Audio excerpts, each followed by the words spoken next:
and just click Go Live at the top right.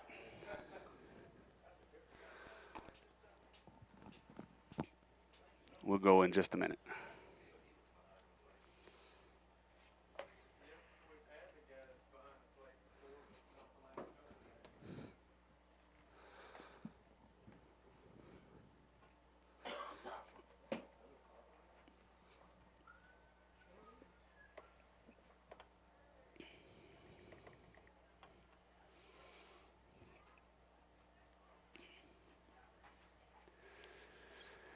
All right, let's do it.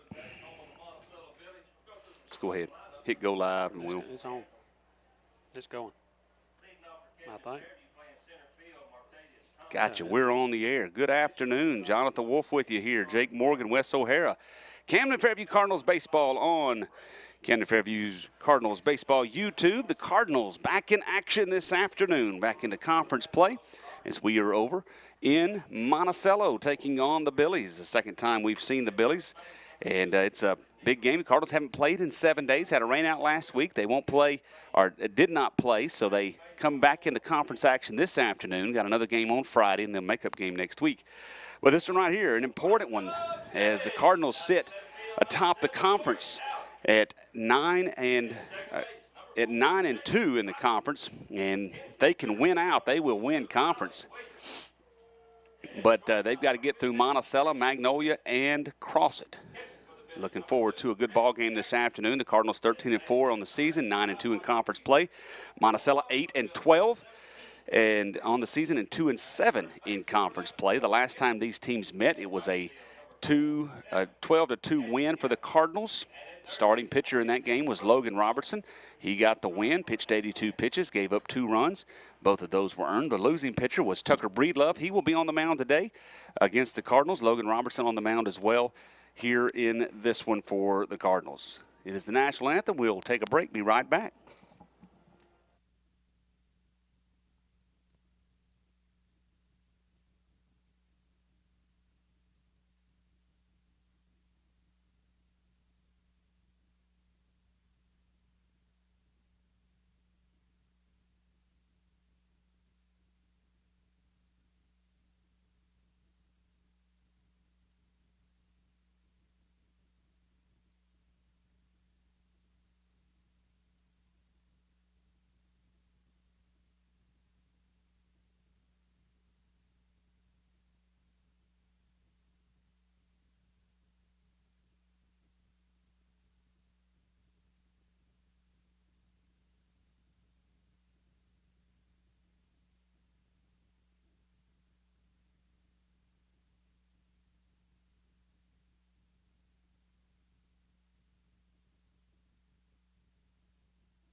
It's a beautiful afternoon for baseball here in Monticello. The Billies on the field.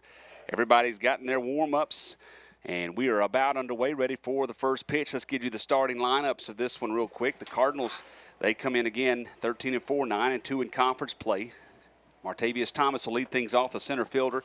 In his normal spot, Richard Clardy is in the 2-hole, playing shortstop this afternoon. Gunnar Branch will be batting third, playing third base. Carson McKinney's behind the plate, and he will bat cleanup. Logan Robertson's on the mound. He bats fifth this afternoon. Trip O'Hara batting sixth and playing left field. Jeff Neal is playing first base and batting seventh. Eighth is Kevin Fain. He'll be in right field this afternoon. And A.J. Smith, the second baseman, will be batting ninth. So Thomas, Clardy, Branch, McKinney, Robertson, O'Hara, Neal, Fain, and Smith. For the Billies, Dorian Allen will lead things off. He's the left fielder, and he will bat first. Cade Pygott, the second baseman, will bat second. Riley Williams is the center fielder. He bats third. Strand Smith is the shortstop. He has cleanup duties this afternoon for the Billies. Rhett Jaggers is the center fielder, batting fifth. J.M. Efred is the DH. He is batting 6th this afternoon. Tucker Breedlove's on the mound for the Billies. He's batting 7th. Warren Pennington is the first baseman.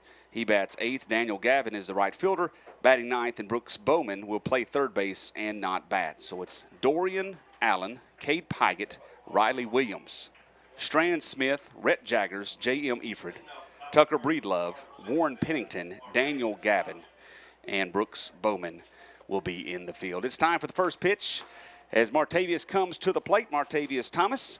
And the first pitch coming from Breedlove is swung on and missed. Strike number 1. Jake, what do you think about the game today?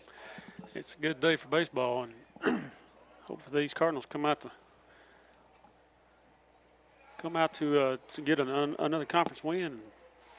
Next pitch is in the dirt or in the turf. The around the bases and around home plate is actually turf. The rest of it's grass. Looks very good looking field. Swing and a miss there by Thomas. Thomas comes in batting .308 on the year. Looking for his 9th hit. Strikeout on the pitch from Breedlove. Thomas didn't really like it. And he will go down on strikes. Something that Thomas does not do often. That's only the 4th strikeout. That's not correct. Let me back this up and get this set right. It looked like it was up in the numbers, way up at the chest, too. First pitch to Clardy is outside of ball. Let's try that again. Martavius is batting .388. I didn't have the updated stats, and that is his 5th strikeout of the year. Next pitch from Breedlove, quickly working, pitch high, ball number 2.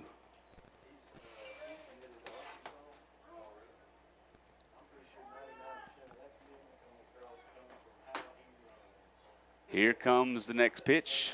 It's also high. Ball number 3, Clardy. Shard batting .366. He moves up in the order today. Most of the season he's been in the 9 hole. But trying to get him up in the lineup, maybe see a little bit better pitches, although he's done really well in the 9 hole. Looks at a strike right there. He's almost like a second leadoff. Squares the bunt, pulls it back. Ball was on the bottom half of the zone. Runs the count full now. Breedlove quickly working. Ball lifted out to left field. That ball is traveling. Left fielder dives and makes a great catch. What a diving catch that was. I tell you what, watching the left fielder Allen there, it was almost like he was going to give up on it as if it was a foul ball, then realized it was going to stay in play. Right. His dive was a beautiful catch. Yeah, he tracked it down. I agree. Wes saying the wind kept it in play, and it did. The wind blowing out to right field. That ball pushed back into the field of play, and Allen made a really good catch. That brings up Gunnar Branch. Branch, he is batting .283 on the year. He digs in with 2 outs here in the top of the first.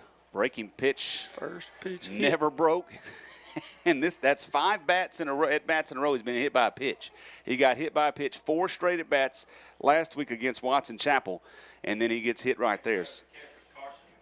And the funny thing is, after that 4th hit, they bring Colton Dewoody in his spot, and he gets hit the very next at bat.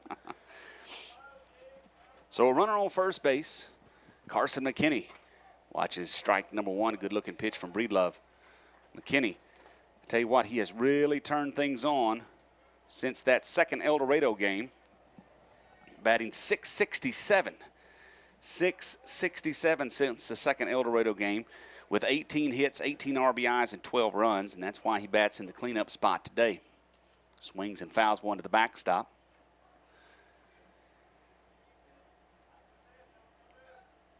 Breedlove in the dirt. Good block by the catcher Jaggers. It's a 2-1 count now. Excuse me, a 1-2 count now.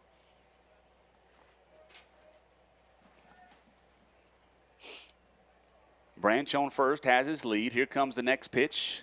High and outside, ball number 2.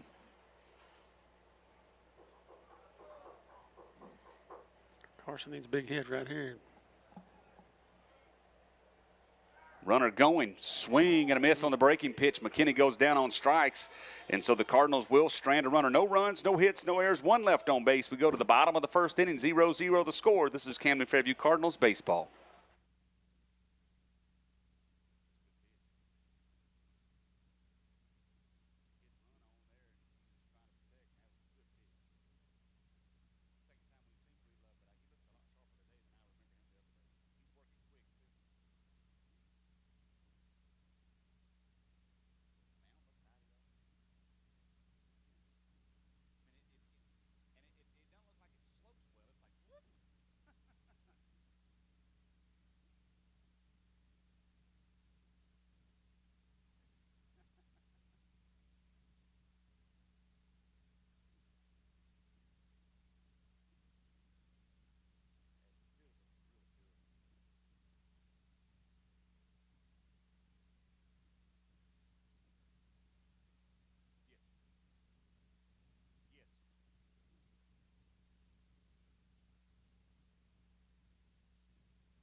Bottom of the first inning. The Cardinals could not do anything in the top of the first, left the runner stranded. They will take the field and try to play a little defense and some good pitching. Logan Robertson will be on the mound this afternoon for the Cardinals. Logan, he has pitched 27 in the third innings in 8 games. He started 5 of those. He's 4-1 on the season, has a save as well. Is a 2.56 ERA with 31 strikeouts and 18 walks. He pitched in the started in the last game against the Billies. Again, won that one. Pitched 4 innings. Gave up 2 runs. He will be on the bump for the Cardinals. Defensively, McKinney behind the plate. Branch at third base. Clardy at shortstop. Smith at second. And Neal over at first base. Across the outfield, left to right, is O'Hara, Thomas, and Fain. And the leadoff batter is Dorian Allen. He's the left fielder. Made a great catch just a while ago. He leads things off for the Billies. First pitch he sees is a strike from Robertson. I think he thought that was a little bit high too, but umpires calling them both ways. That pitch is in the dirt in front of the plate, or in the turf rather. The only dirt on the field is the pitcher's mound. And we're having discussions that it seems to be more of a mountain than a mound. It seems to be a little high, but they both have to pitch off of it. Swing and a miss. Allen, Big cut. he came out of his shoes on that one. Did. He did the old Adrian Beltre down to the knee. He Yeah. just didn't connect. Here comes the 1-2 pitch. Ball fouled off to the right side. Allen behind that one. Cardinals, again, they lead the conference.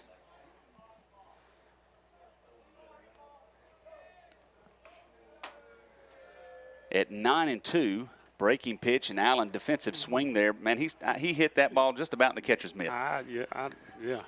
That was a tough one there, and a good job by Allen to stay alive. 1-2 count. Robertson kicks and deals. Fisted. Hit back to Robertson. Nice play. Tosses it over to Neal at first base, and the out is made for the first out of the bottom half of the first inning. Yeah, Robertson almost got that ball in the air, but he short hopped it. Cardinals, again, they're on top of the conference, 9-2. Magnolia is at 8-2. Warren is at 7-3. Star City 6-3. Cross at 4-5. Monticello 2-7. Watson Chapel 2-8. And Hamburg 2-10. That's a good pitch. Breaking pitch there looked like from Robertson. Strike 1 to the batter, Cade Paget. These two. Here's the pitch. Ooh, big shot. Back out to shortstop. Clardy fields it, throws across, and the out is made. That ball was hit very sharply, but Clardy was there to make the play. 6-3 rather, and that is the second out of the first inning. Magnolia playing Star City in Star City. That's a big game. Star City beat Magnolia the first time they met. We will try to get some score updates from that one. Not sure if Warren is in action this afternoon. We'll try to find that out. Here's the next batter, Riley Williams. He watches strike 1 from Robertson. Now, Warren is not in action according to Scorebook Live. Their next action is Thursday against Magnolia. Breaking pitch is a beauty. That was a good-looking pitch. Beautiful pitch right there from Robertson. Just kind of froze the batter there for a second. 0-2 pitch. Ball fouled off to the right side. Lady Cardinals are in action across the way. We can't see them, but we can sort of see the scoreboard. We'll try to give you updates on that. 0-0 first inning, 2 outs. Here comes the 0-2 again. Fouled off back behind the plate.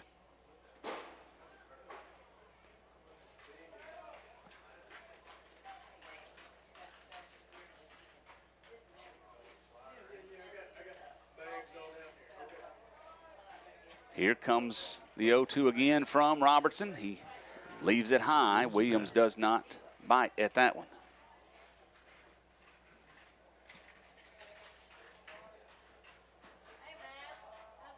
Next pitch, breaking pitch, way out in front of it is Williams. He's got him off balance now.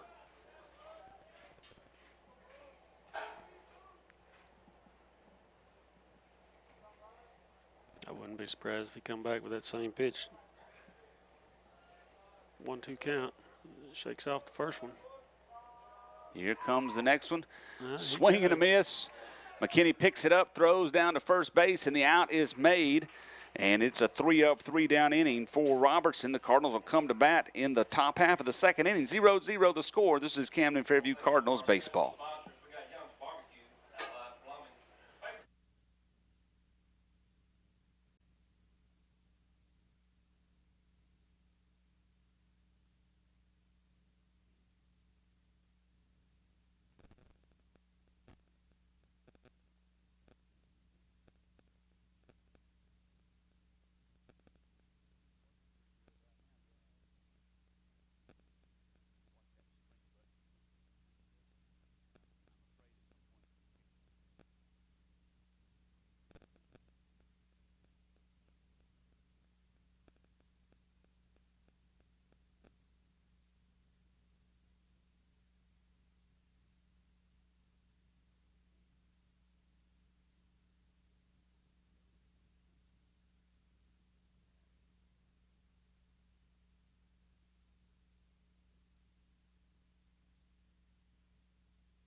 Top of the second inning of a 0-0 game.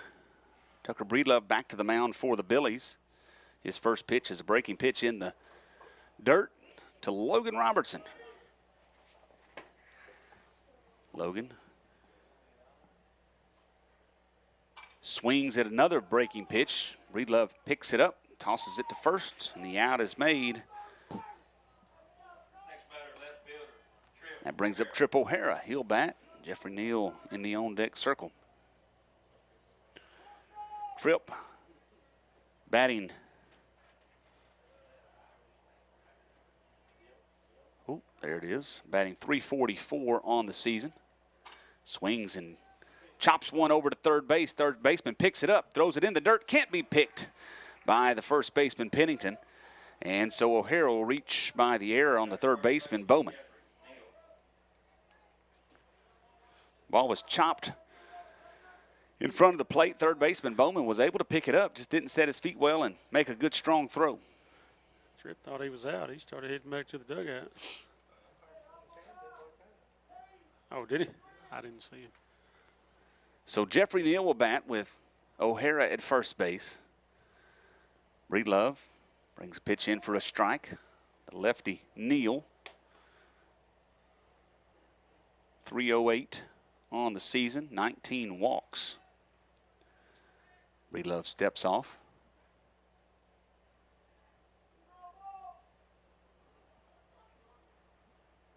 Here comes the next one. Chopped foul to the right side.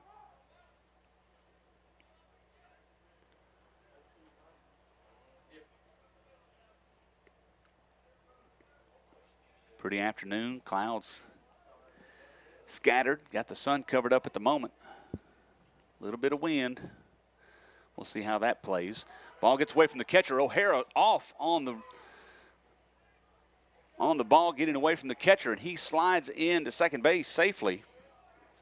So a wild pitch will move a runner into scoring position with one out. Good job by Jaggers to get up quickly and made a strong throw. Just about had O'Hara. Pitch inside to Neal.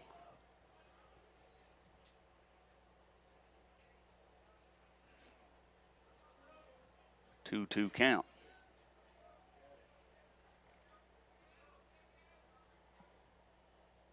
Swing and a miss. Neal goes down on strikes. That's the third strikeout of the game for Breedlove. 2 outs here in the second inning. Tell you, he is looking stronger than we saw last time. He did have 5 strikeouts in the game last time against the Cardinals. It was back on March the 19th, a month ago.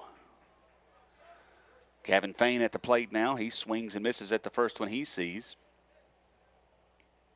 Gavin batting .313. His average has improved tremendously Watch the pitch outside, ball number 1.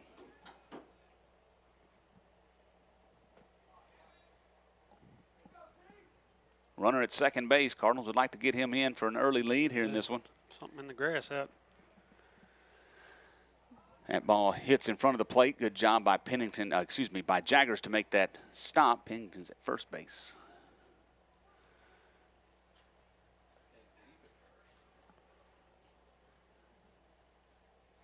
That ball in the dirt, and good job again by Jaggers. It is a 3-1 count to Fain. A.J. Smith stands in the on-deck circle. 2 outs and a runner at second. Pitch coming. Ball hit out towards second base. Second baseman fields it, throws across to first base, and the out is made. And that will end the inning. So the Cardinals, they do not score a run. They don't have a hit, but they do leave one on base. It is 0-0. We go to the bottom of the second. This is Camden Fairview Cardinals baseball.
Camden Fairview Cardinal baseball on YouTube this afternoon. Cardinals squaring off against the Billies of Monticello. Logan Robertson on the mound. Second inning of work here. We go to the bottom of the second. 0-0 is our score. And batting for Monticello is Strand Smith. He watches strike 1. Smith, the cleanup batter for the Billies, watches ball number 1. Billies went 3 up, 3 down in the bottom of the first rather. Looks like it's 1-0 in favor of the Lady Cardinals across the way. Second inning. Try to keep that score up to date. Fastball hit right back to the pitcher, but fouled off of Smith's leg, and so it'll be a foul ball. And do it again, a 1-2 count.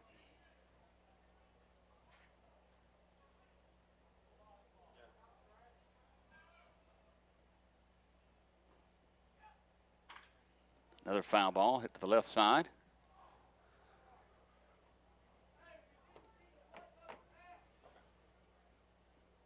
Over to Coach Johnson of Monticello.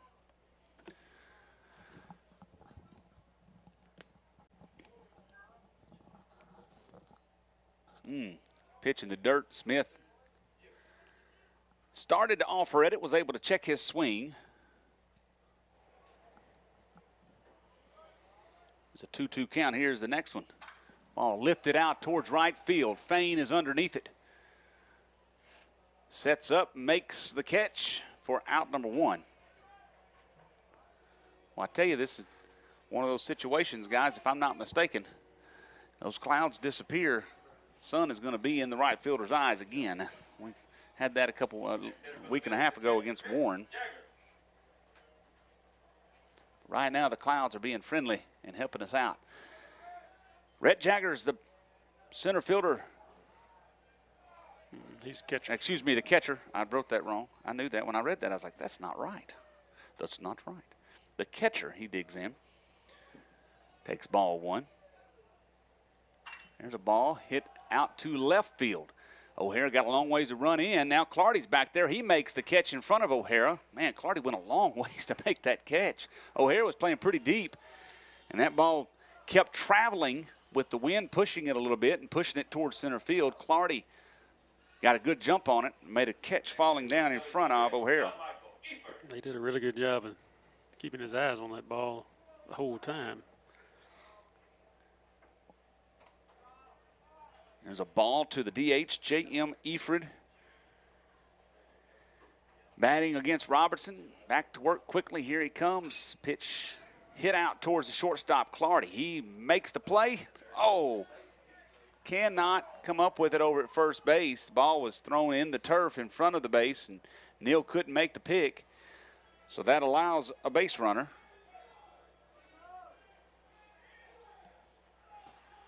Boy, just got to stay steady. Don't rush your throws. Now we got to work with a runner on first. Check over at first base. Well, the last time we saw a pick move from Robertson, things got heated. Wow. From the stretch, here comes the pitch. Swing and a miss. Tucker Breedlove, the pitcher, at the plate. 2 outs, runner at first base.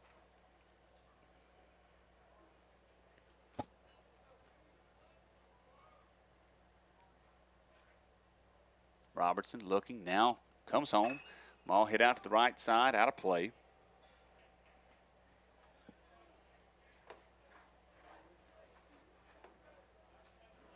An 0-2 count.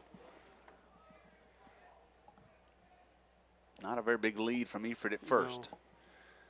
Here comes the next pitch, breaking pitch, and Breedlove goes down on strikes. That was a good combination of pitches right there. Set him up with the fastball and end it with the curve. So that puts no runs in, no hits, 1 error, and 1 left on base. We go to the top of the third, 0-0 the score. This is Camden Fairview Cardinals baseball.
Top of the third inning. It is 0-0.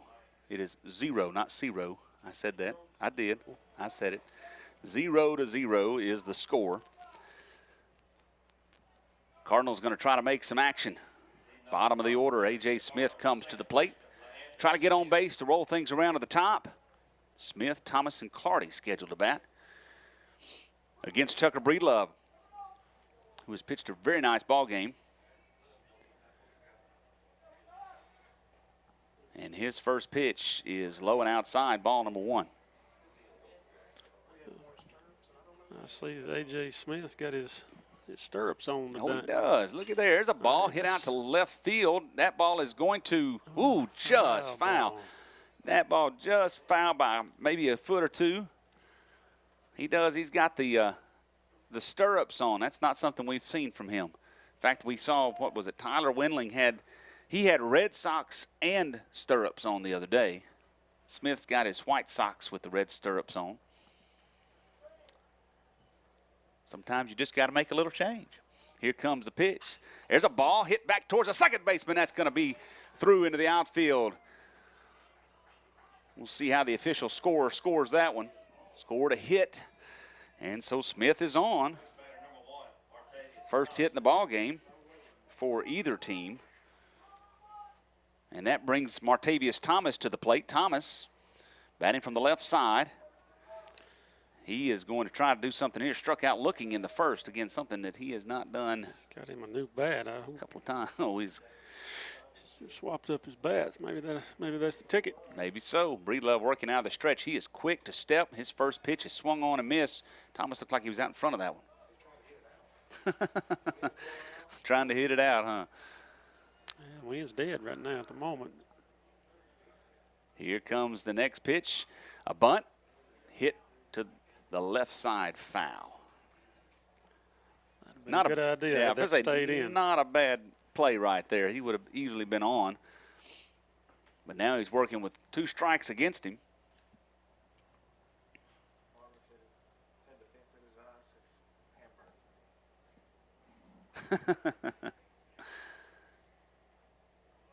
So Thomas comes back to the plate. Digs in, toes to the line. Smith, small lead at first. Here's the pitch. That ball is low. Ball number 1. That was close from what we've seen called already. I was studying the umpire to see how that was going to go. The umpire set up on the inside of the plate. So breaking pitch. Smith going to try to run, and he is going to be out. Why? Nope. They call him safe. Whoa. He was beat by that. So the ball didn't get away from the catcher very far, but Smith took off on the ball getting away. And Smith dives into to second base. The ball was already there, but the umpire is going to call him safe. Coach Johnson, pleading his case, does not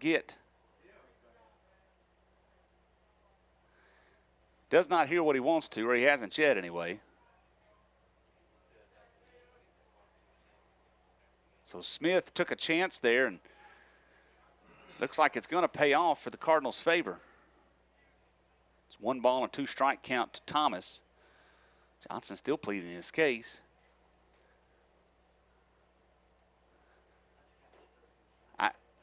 From my angle, Jake, the only way he couldn't be safe is if the tag didn't put the tag down. He kind of swam around it, but it looked like from the ball was there way before he got there. So I mean, so we'll no take outs. it. We'll take it. Runner in scoring least, position, no outs. Thomas 1-2 count. Base hit here could put the Cardinals on top in a 0-0 game. Breedlove checks. Now he comes home. Swing and a miss, and Thomas down on strikes for the second time in this one. I can see that Thomas is looking at the fence when he's swinging. His head's not down on that ball. That's 2 in a row, and you don't see that out of him at all. So Rashard Clardy comes to the plate. He flew out to the left fielder, Allen. Ball in the dirt, blocked by Jaggers. Allen made a great diving catch at the line. Back in the first inning, Clardy bats with a runner at second base.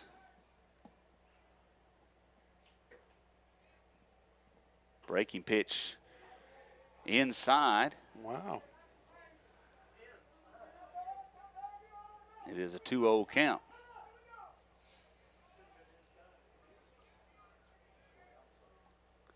Here comes the next one. That ball fouled off of Clardy. Clardy's way out in front of that ball. I think it was probably an off speed. It didn't have much break to it.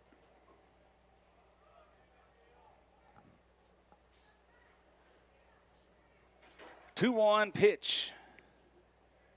There's a breaking pitch. That one's inside, says the umpire. And now Coach Johnson going to visit with his pitcher and catcher, wanting a little explanation from the home plate umpire as to where that ball is missing. And from our vantage point, it's right down the middle. But, of course, we're not behind the plate, and I'm not looking at the camera, so I really can't tell. Really tell, but he both pitches on those breaking pitches, the umpire is with his left hand saying it's inside. I will say that he is set up on the inside of the plate.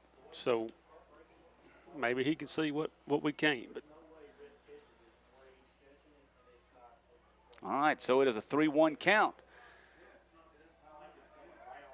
Here comes the pitch.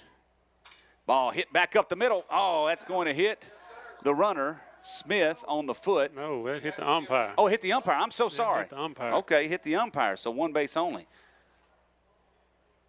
Hit the umpire. That was good eyes, guys. I thought it hit A.J. So it'll be runners at the corners. just took a run away from us. It did, because that ball was going to get I don't up think the the middle. shortstop was going to get to it, but I guess that was make up for the call at second base a while ago. You know, hey, now we're even. Let's get to playing. Gunnar Branch comes to the plate. He got hit by a pitch, and now Coach Johnson coming out. He's going to have to change pitchers. He crosses that line, now he's going to change pitchers. Not sure what he's calling. It looked like he's asking if the runner at third needs to go back to second.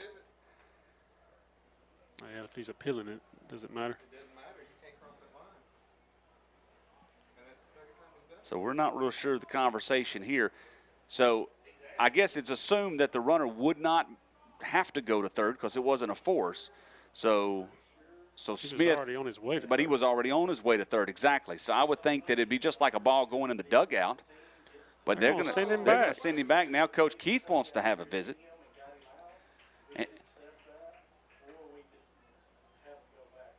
Because he wasn't halfway, I bet you. Haven't we already made a pitch, too? Aren't we past that? Aren't we technically past being able to appeal that because we threw a pitch there? Uh-oh. We've got some mouthing here between coaches. You can't see that. It's out of the view of the camera, but Coach Johnson and Coach Carmody having a little visit. Not real sure what that's about. Right now they've got it runners at first and second with one out. Coach Keith still trying to get an explanation as to why they sent Smith back to third. Both the home plate and the field umpire are visiting. Of course, you can see that. I forget that we do have video. Sometimes I get into radio mode and think we got to call everything.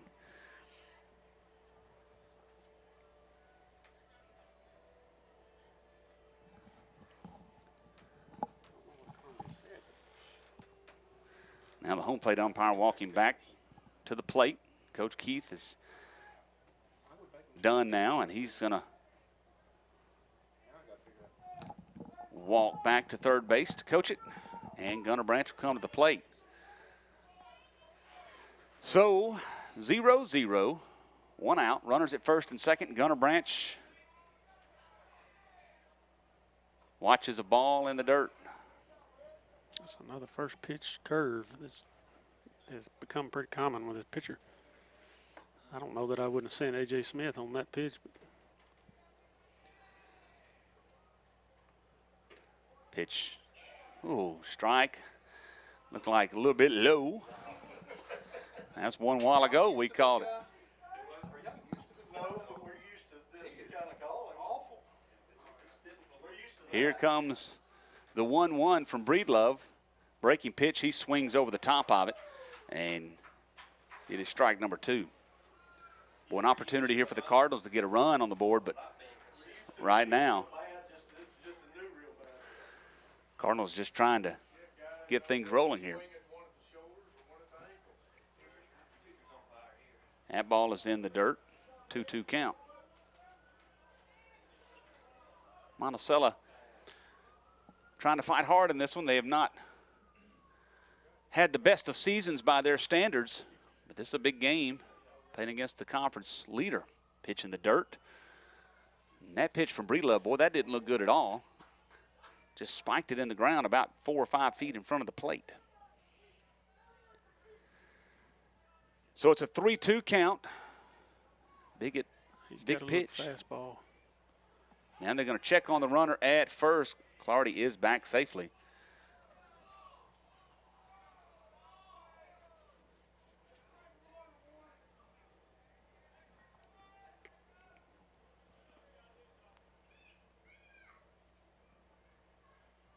Here's the pitch, low and outside, and Branch walks to load the bases.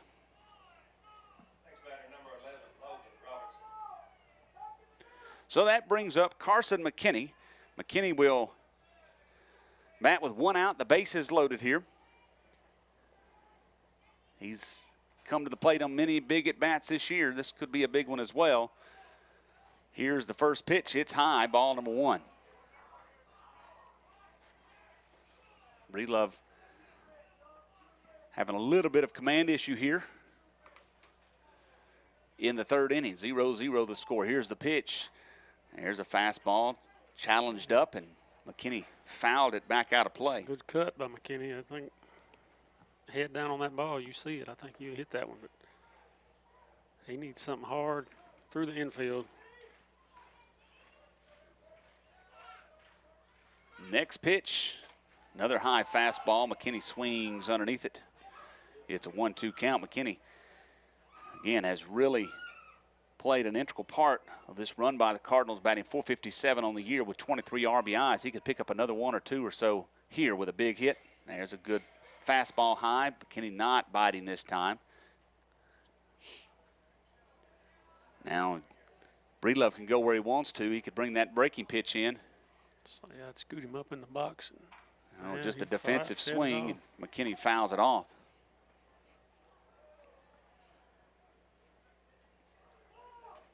Smith got on by a single. Clardy singled and got on. And Branch walked. That's how the bases got loaded. One out here.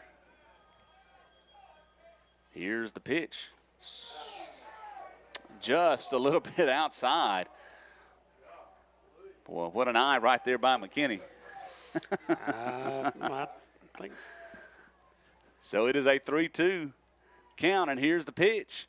Ball hit foul off of McKinney.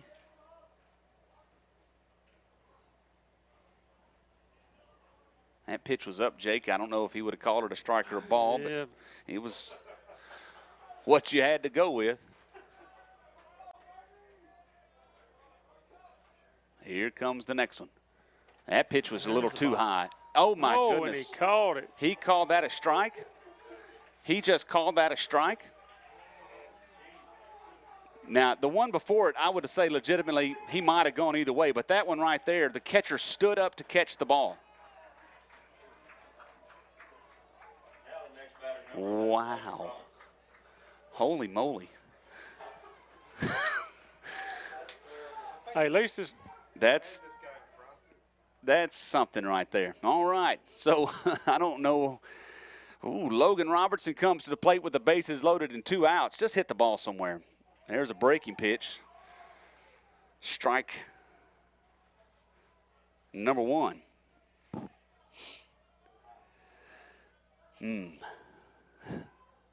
Swing and a miss. Strike number 2 on Robertson, who grounded out to the pitcher back in the second inning. Big opportunity here for the Cardinals with the bases loaded. Have not been able to do anything yet. Breedlove comes home. Pitch is high for a ball. surprisingly that was a ball. 1-2, here's the pitch. Breaking pitch hit to the third baseman. Third baseman fields it, throws it to second. The out is made, and that will get Monticello out of the inning. So 2 hits, no runs, 2 hits, no errors, and 3 left on base. We go to the bottom of the third. This is Camden Fairview Cardinals baseball.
We go to the bottom of the third inning.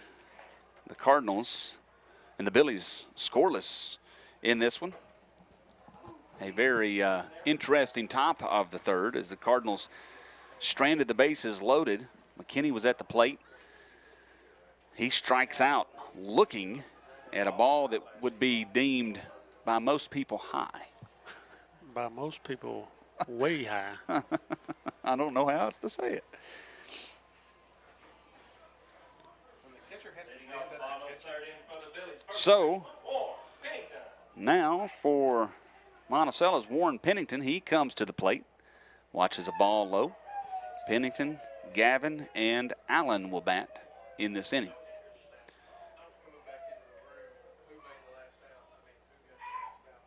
Swing at a ball low, fouled it. 1-1 count.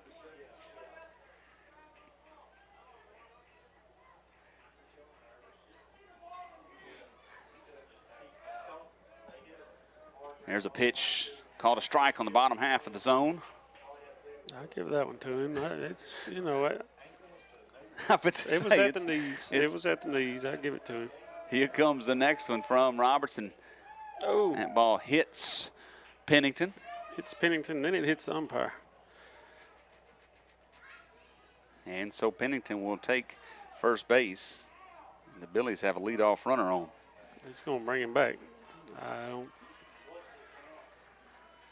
Now, what is the call there, Jake? I don't guess I saw what he said. Well, he's bringing the batter back. He's saying the ball didn't hit the batter is what he's saying. It did not hit the batter, but it hit the umpire. So, all right. It is a 3-1 count.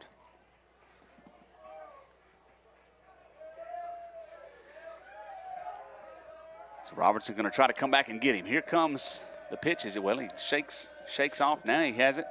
Now time is granted to Pennington. The umpire's got a big old knot on his elbow or his forearm.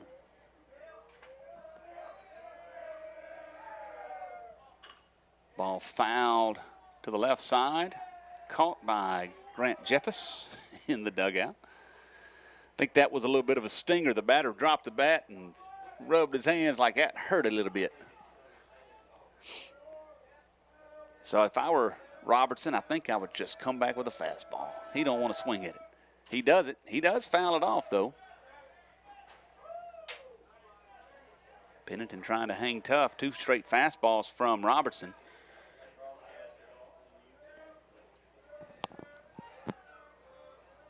Three-two count.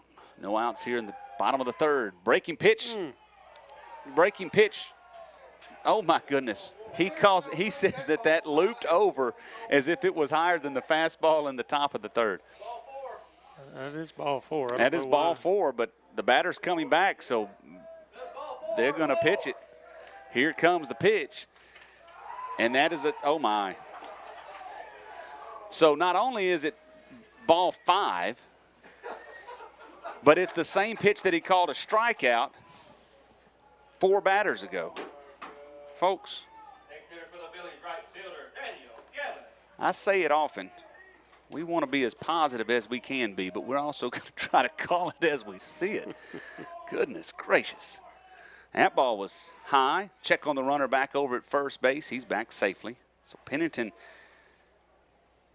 after he thought he got hit, the umpire said he didn't. Then he didn't count the pitch. That's what we're saying, didn't count the pitch. Why wouldn't he count it? Well, we don't know. It's a good question. Now check on the runner. The ball is going to get past Neal at first base. Pennington's at second base. The ball's picked up by Smith.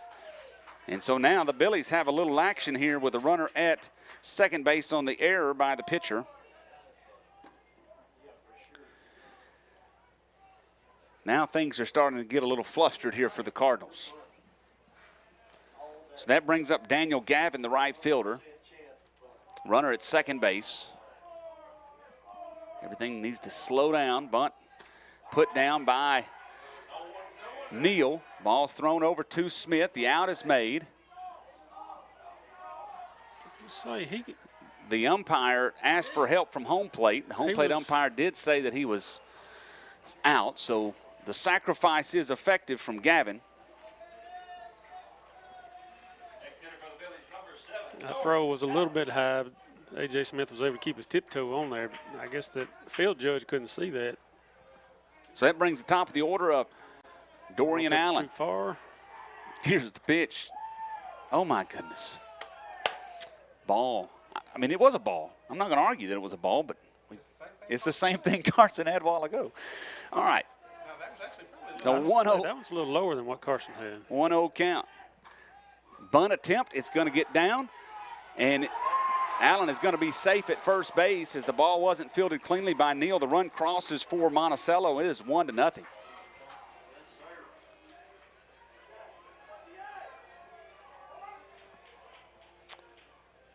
Ooh. I don't know what else to say about that one. That ball was bunted far. It had a lot of air underneath it. Neal couldn't get there in time to catch it, but when he tried to field it, it just popped out of his glove. And so now Allen's at first base with Cade Pygott. And the ball gets away from the first baseman, and now Allen's going to be safe at second. The Cardinals have fallen apart in the third inning. I don't know if it's a case of letting the top half of the inning affect us. The frustration, the energy from the Billies side right now, but the Billies have another runner in scoring position and just one out.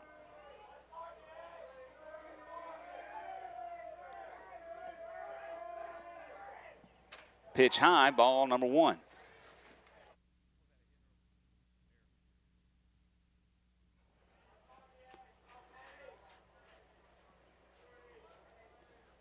Cardinals runner going, ball lifted out to left center field, and that ball is down, and Thomas picks it up, run's going to score.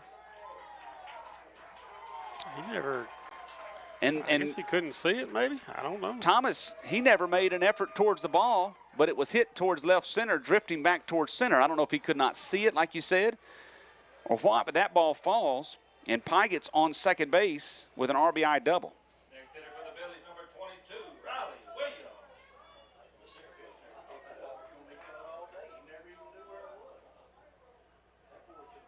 So it is 2-0 in favor of Monticello with Riley Williams, the center fielder, at the plate. There's a strike on a breaking pitch from Robertson.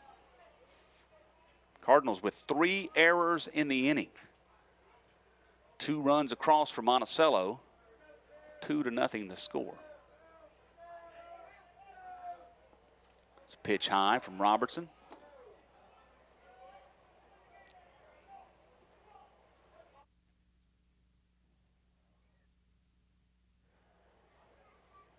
The 44th pitch from Robertson. It's a bunt attempt fouled off. They're going to try to move this runner to third. Strand Smith, he is in the on-deck circle. Not the prettiest of games here. 2-0 the score. Monticello leading in the third. Here's the pitch from Robertson. Breaking pitch, hit out towards right field. Fain on, he makes the catch. He's going to get it in. Runner does not advance. And so the out is made. 2 outs now with Strand Smith coming to the plate. That was a big out right there. Billy hitter number 15, Strand Smith.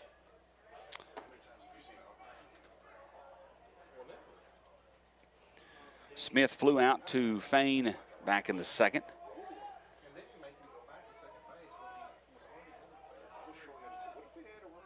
Ball hit to the shortstop. Can't be played. O'Hara comes up with it.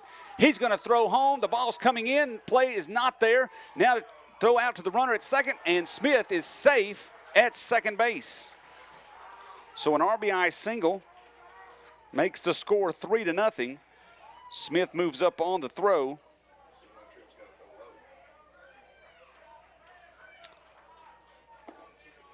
And a big inning for Monticello after they shut the Cardinals down with the bases loaded and 1 out in the top of the third. Next hitter for the Billies, number 2, Rich Jagger.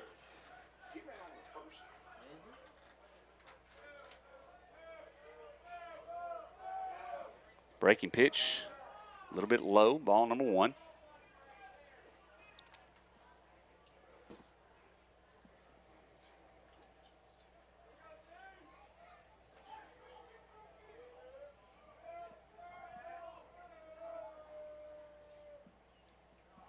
in the dirt, blocked by McKinney.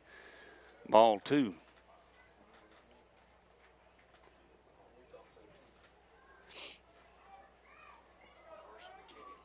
Cardinals needing 1 out to get out of this one. Foul ball. Back to the screen.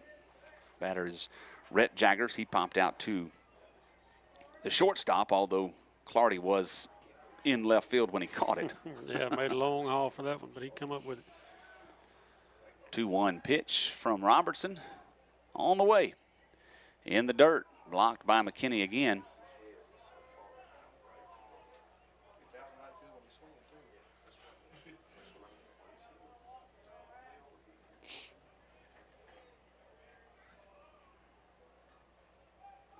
Pitch coming, runner going. Throw down to third. The ball gets away, goes out to left field, and the runner is going to score.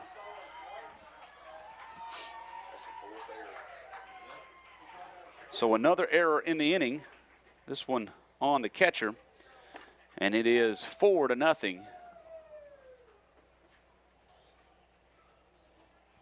Monticello. He said strike. 3-2, It is 3-2 the count. It was a strike. Robertson. Ball somewhere. Don't know if it was low or inside. There's going to be a courtesy runner coming in for Monticello. That's number 21. So Jaggers works the walk. Cardinals aren't out of this yet. J.M. Efred comes to the plate. He got on by error back in the second inning. And now Coach Keith coming out to visit with his Cardinal infielders. Gives us a moment to remind you that Cardinals have senior night on Friday. Looks like rain on Friday, but nonetheless, it's scheduled for Friday night against Monticello, against Magnolia. That's Friday, and then we have the makeup game next Tuesday with Crossit. We'll see how Friday goes if the rain comes on, but that's the schedule right now for the Lady Cardinals. Looking across the waves, 1-0, fourth inning. Lady Cardinals are on top. Looks like we're going to have a pitching change here as Jeffrey Neal goes in to get his glove, replacing his first baseman's mitt. Trip O'Hara still out in left field, so not sure if he's coming in to play first or what's fixing to happen.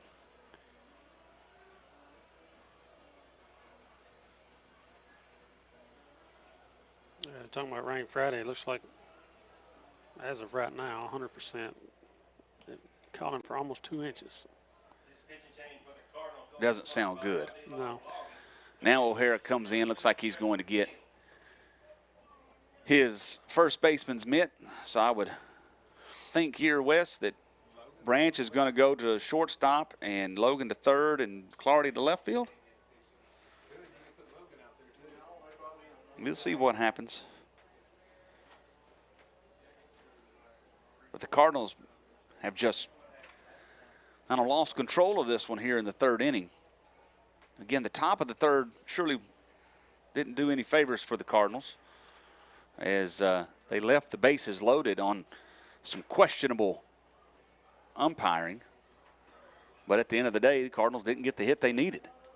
But in this bottom half of the third, errors have been the story as they have 4 in the inning and 4 runs have scored. 4 errors and 2 walks in the inning. So Jeffrey Neal comes to the mound. He's going to take over. Jeff, 31 innings pitched in 7 games. He's 3-0, has a 4.29 ERA. Struck out 31, walked 21. Yeah, Logan is going out to left field, so the infield stays the same, except O'Hara coming to first base from left field and Logan going from the pitching mound out to left field.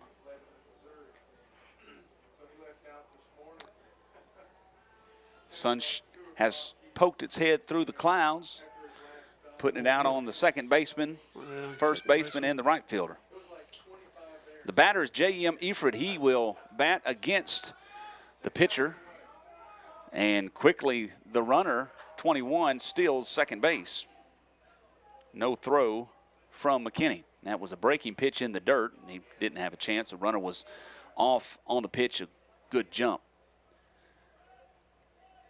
Here comes the next pitch. It's outside from Neal, ball 2.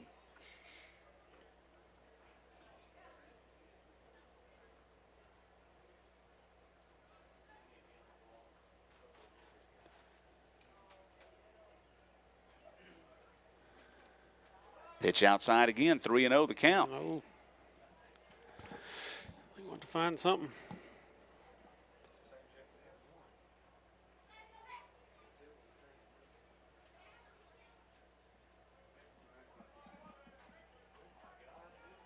Ball thrown down to third base, and he is out.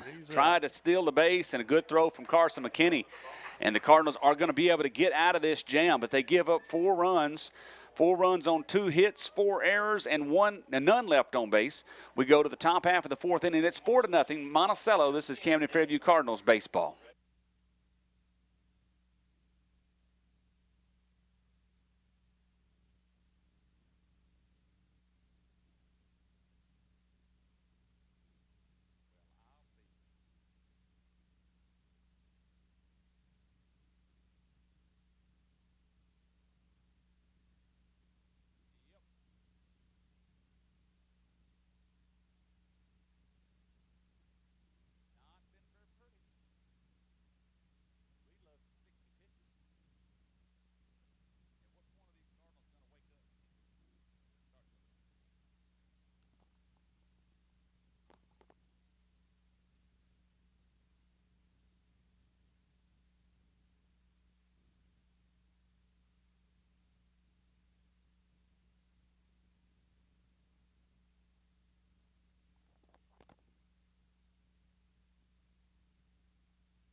All right, we are in the top of the 4th inning. Camden Fairview Cardinal baseball. Jonathan Wolf, Jake Morgan, Wes O'Hara bringing you this ball game against Monticello. It's 4-0 in favor of the Billies. First pitch from Breedlove, his 61st pitch of the game, is a strike to O'Hara. O'Hara reached on an error back in the 2nd and was stranded at second base. Pitch outside, ball 1 rather.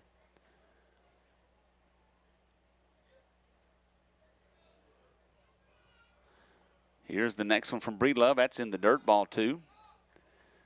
Current temperatures here in Monticello, 73, but understanding it's going to get pretty low here in a little while. Clouds are building in. Looks like the catcher took a ball off his left arm. Coach Johnson checks on him. Now they're back to action. Clouds are building around. I don't think there's any rain in the forecast. It's just a little front. It's going to get cold.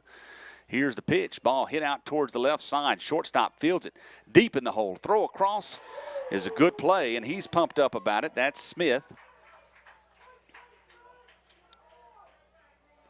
Next batter, the pitcher, Jeffrey Neal. So 1 out here with Jeffrey Neal coming to the plate.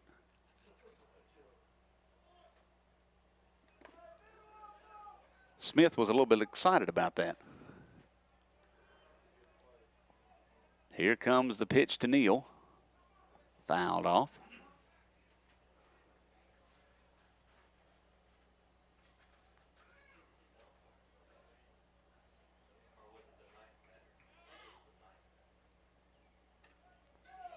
Strike number 2. Breedlove pitching a strong game. There's a pitch outside. Ball 1. Breedlove, 5 strikeouts in this one. There's a ball hit down first base line. Good play by the first baseman on the line. Fields it, makes the out.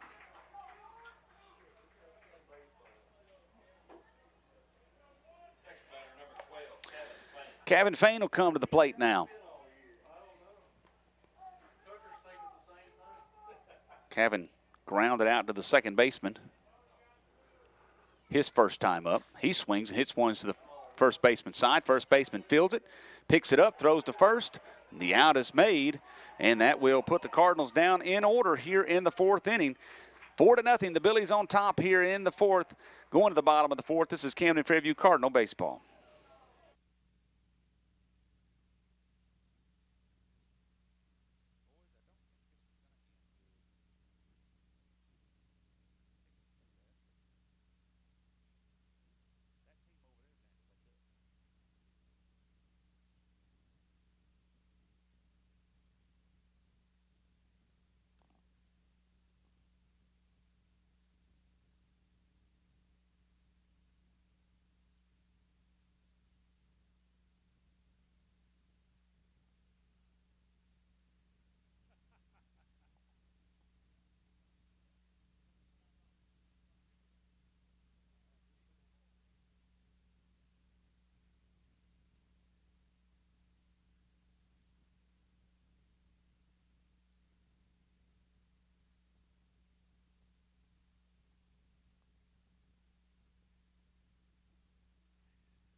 Bottom of the fourth inning, 4-0. Monticello is on top of your Camden Fairview Cardinals.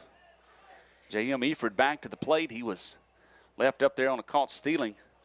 So he comes back up, takes strike one from Jeffrey Neal. Jeff came in and got the last out of the third. Foul ball by Eford.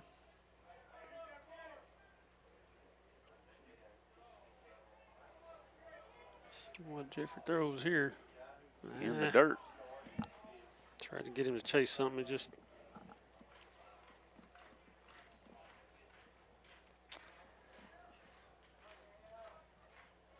Neal shakes off the call. Now he gets one, brings it in just a little bit outside. Ball 2, 2-2 is the count. Eford, Breedlove, and Pennington due to bat this half inning for Monticello. Here's the pitch. Swing and a miss. Ball pops out of the glove of McKinney. He throws down to O'Hara at first base, and the out is made. One out for Tucker Breedlove. Breedlove struck out, swinging back in the second. Next hitter for the Billies, now pitcher Tucker Breedlove. Neal's first pitch is fouled off.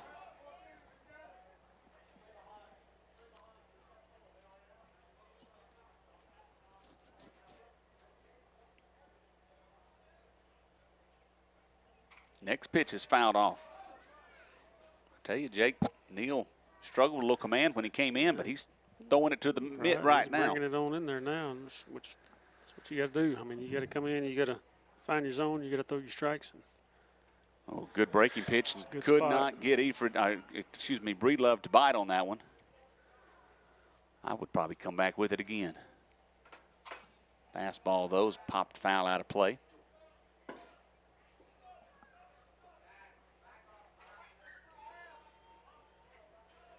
Jeffrey come into work. He's working fast. And ball lifted out to center field. Thomas underneath it. Makes the play. Out number 2.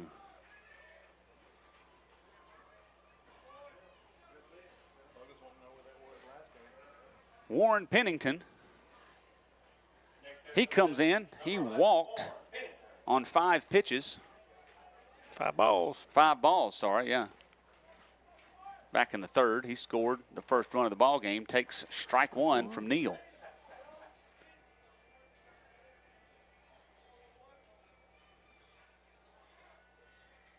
Next pitch is same exact pitch. Just outside.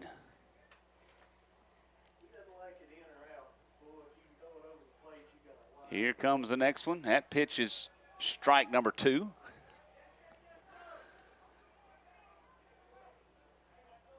Neal trying to work a clean inning. Here comes the pitch. Ball hit to the right side, foul.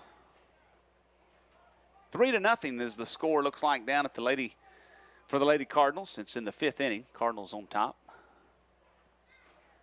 They sit atop their conference at 10-1. Monticello 7-5. Sit 4th in the conference in the softball standings. 1-2 count for Neal. Here comes the pitch.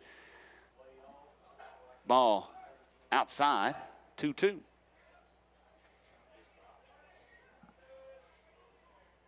Quickly back to work. Neal steps and comes home. Ball hit to the right side. Pennington out in front of that one.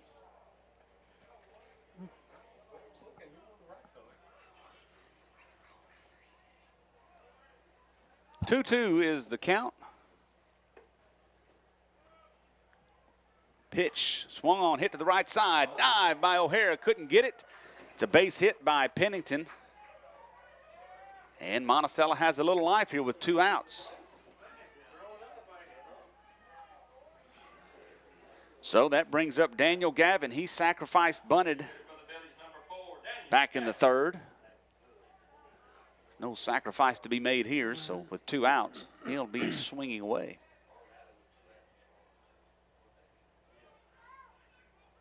Swing and a miss. Jeff took something off of that one, Jake. Yeah, it did. Looked like a good little change up, a break, curve or something. It had some break to it. There's a ball hit to the shortstop. Clardy fields it, tosses to Smith at second, and the out is made. So the Cardinals, they don't give up a run, do give up a hit, no errors, 1 left on base. We go to the top of the 5th inning, 4-0 in favor of Monticello. This is Camden Fairview Cardinals baseball.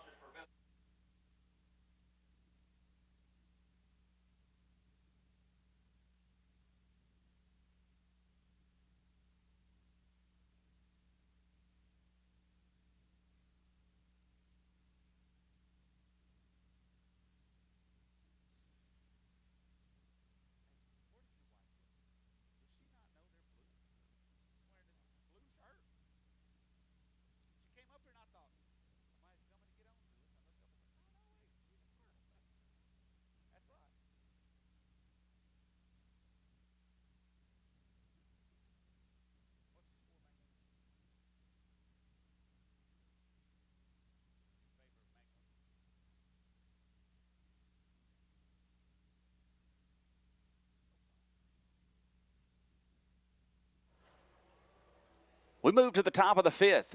Cardinals trailing 4-0. Update from Star City. Magnolia is up on Star City 8-4. Magnolia scored 8 in the 1st. Star City's answered back with 4, but Magnolia up right now. We'll try to update that score as we go along. But the Cardinals trying to get some runs here. They're down 4-0. A.J. Smith bats right side, base hit to the opposite field. And that's a good start. Smith, 2 hits in this one. He led things off in the 3rd inning. He hit the right field with a base hit. Now he's got one here in the 5th. So that brings up Thomas, and Thomas, he's looking to do something here. Struck out 2 times in this one. Which was very, very unlike him.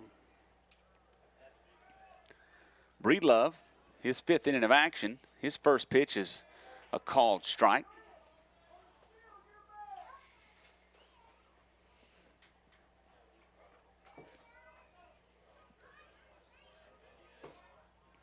Pitch coming. Thomas watches strike 2.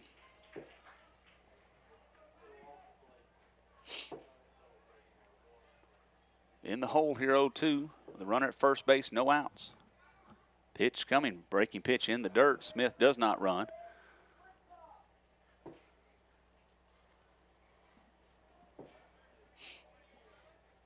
Thomas just not like himself today. There's a ball hit to the right side. First baseman fields it. Throw out to second for 1. Good play by Pennington at first base. Good job by Smith to be covering the bag as well. So Thomas is on by fielder's choice.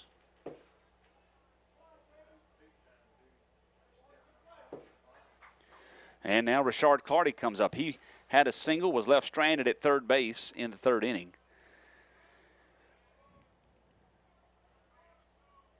He hit one up the middle that would have scored a run, except the ball hit the umpire.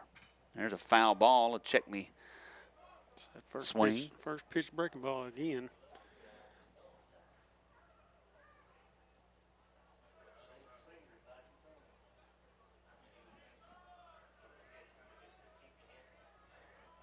Thomas at first base. Pitch coming in high. Called a ball.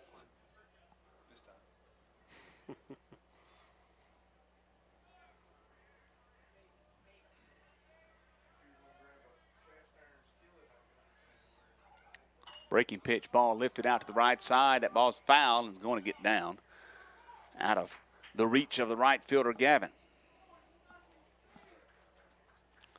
So it is a 1-2 count to Clardy. Cardinals need an answer here. They need a big answer. They need to come in here strong at the top of the lineup. And Pitch way outside to Clardy. Thomas still at first base.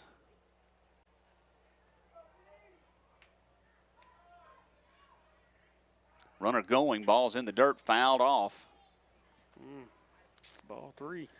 It was, but, you know, Jake, he's got to be defending the plate there with 2 strikes, and that ball started out in the zone, fell into the front of the plate there, but just couldn't hold back. Thomas would have had that base stolen easily. 2-2 count. Thomas back to first base. Breelove. He gets his sign, comes set. Now he's going to check on the runner at first, back safely.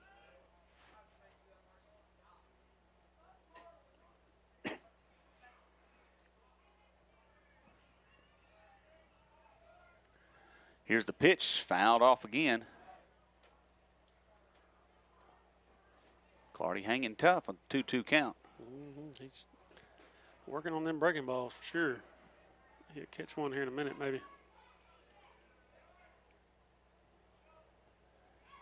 Pitch just outside.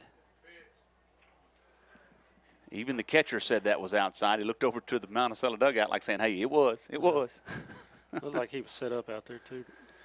So a 3-2 pitch, breaking pitch, fouled off. Boy, it looks like that breaking pitch has gotten slower throughout the game, but it's been effective so far.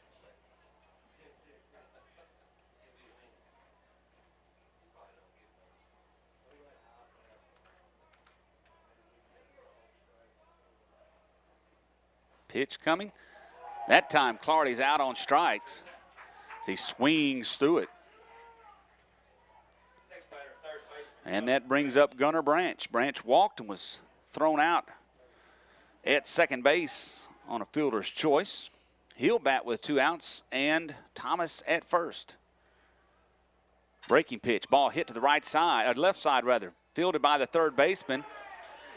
Bowman makes the throw over to second, and the out is made, and Cardinals are erased here in the 5th inning. 4-0 is the score in favor of Monticello. We go to the bottom of the 5th. This is Camden Fairview Cardinals baseball.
We're in the bottom of the 5th inning. The Cardinals and the Billies, it's 4-0 in the 5th inning. Monticello is on top. Back to the top of the order for Monticello.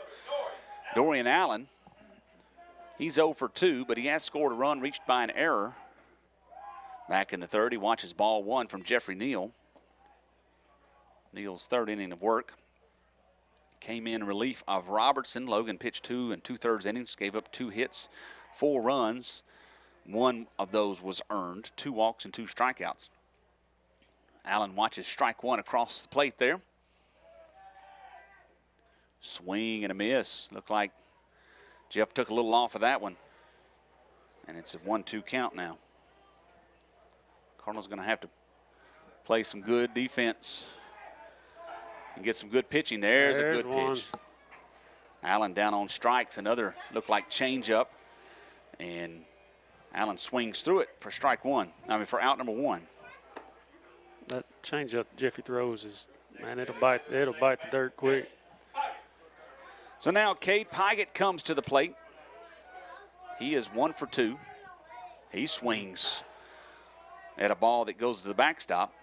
Hit the dirt and went to the backstop. He had an RBI single back in the third.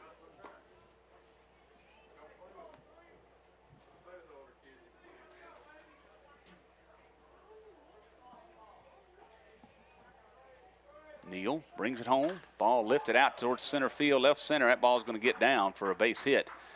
And Pygott is 2 for 3 now. That ball hit off the handle. Looked like Jake stung his hands a little bit. It was just Didn't have a whole lot of pop on it, but had enough to get over Clardy's head. So now Riley Williams comes in. He flew out to the right fielder Fain in the third. He bats the runner on first. Strike called on the first pitch he sees. Well, the clouds are really setting in heavy now. Yeah, they are. It gives the feel of a little rain. There's a pitch in the dirt, and Williams swings over the top of it.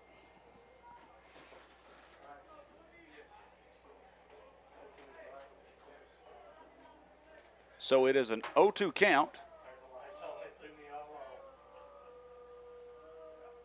There's a ball, defensive swing, hit to the backstop for a foul.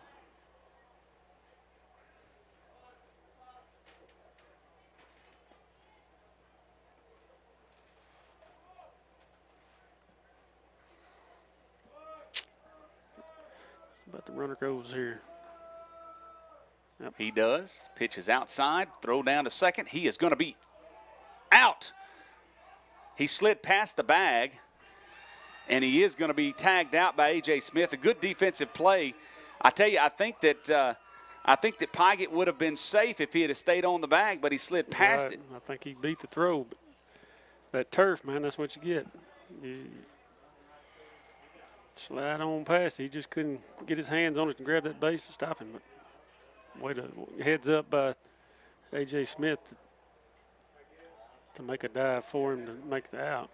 Next pitch is outside. That runs the count 2-2 on the batter Williams. So 2 outs now. Base is empty. There's a defensive swing again, fouled off.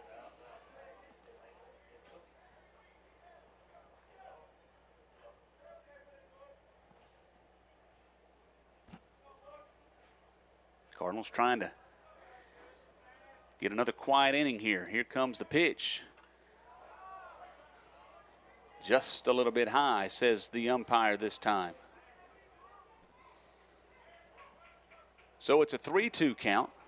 Strand Smith is on deck. Here's the pitch. Ball hit out towards the shortstop. Clardy fields it on the line, and it is out number 3. So the Cardinals, they do give up a hit. No runs. No errors, none left on base. We go to the top of the 6th. Cardinals need to score some runs. It's 4-0 Monticello. This is Camden Fairview Cardinals baseball.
We are in the top of the 6th inning.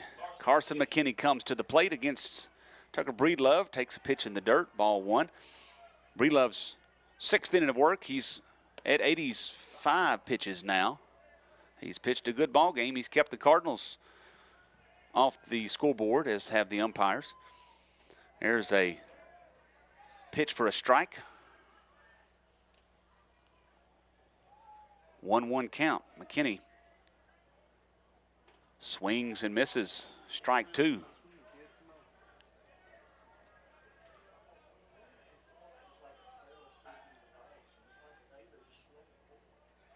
1-2 pitch. There's a ball hit towards the shortstop. Shortstop Smith fields it, throws it across, and it's out number 1. So when the Cardinals have hit it, they've hit it 2 people, although Cardinals do have 3 hits in the ball game. Logan Robertson comes to the plate. He is 0 for 2.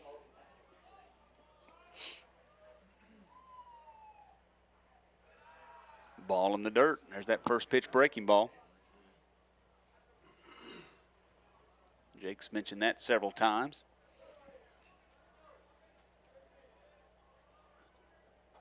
Pitch high, ball number 1. Yeah, he likes to go for that first pitch breaking ball, try to get you to cut at it. Ball lifted out towards center field. Center fielder's underneath it, makes the catch for out number 2. So a good hard shot right there from Robertson, but right to the center fielder. Williams tracks it down and is now 2 outs with Trip O'Hara coming to the plate. He's 0 for 2.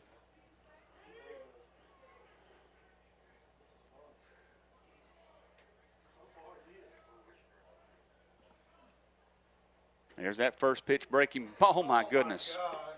First pitch breaking pitch just about lands in the dirt behind the plate.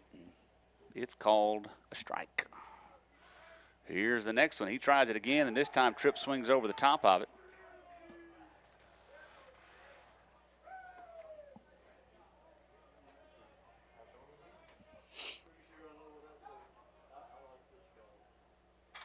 There's a ball hit out to center field. That ball's going back, and that ball is gone. Off the bat of Trip O'Hara, he did not miss the high fastball, and he sent it dead center field, home run, and the Cardinals are on the board here in the 6th inning. Maybe that'll wake them up just a little bit. Jake, that ball was hit that hard. Ball was smoked. A big-time hit by the senior first baseman. He was not fooled. He didn't think it was a breaking ball. He jumped on the fastball and sent it out. There's a ball hit out to right center field. The center fielder tracking it down. He does make the catch, though, a good play by Williams. But the Cardinals do get a run on 1 hit, no errors, none left on base. We go to the bottom of the 6th inning. It is 4-1 in favor of Monticello. This is Camden Fairview Cardinals baseball.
Strand Smith, Rhett Jaggers, J.M. Eford scheduled to bat here in the bottom of the 6th inning against the pitcher, Jeffrey Neal. 4-1 is the score. Cardinals got on the board by a solo home run by Tripp O'Hara back in the top half of the 6th inning. Swing and a miss from Smith. It's a 1-1 count. Cardinals hit 4 hard-hit balls in the top of the 6th. 3 of them were right to somebody. There's a pitch high and outside, ball 2. Smith had a single. He swings over the top there for strike number 2. It's a 2-2 count.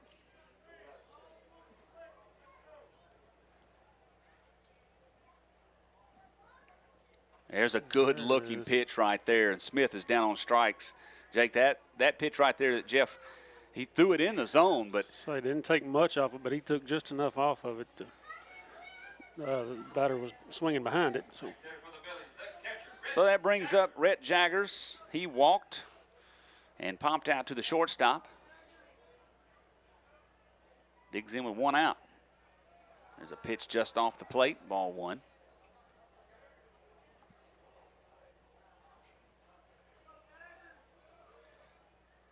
Swing and a miss. Big cut by Jaggers, and he doesn't connect.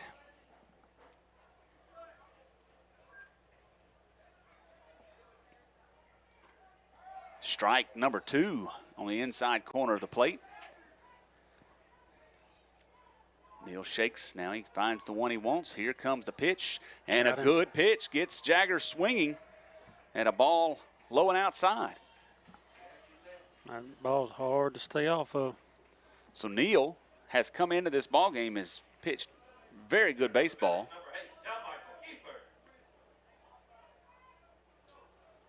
Going to try to work a clean inning here. Eford swings and misses.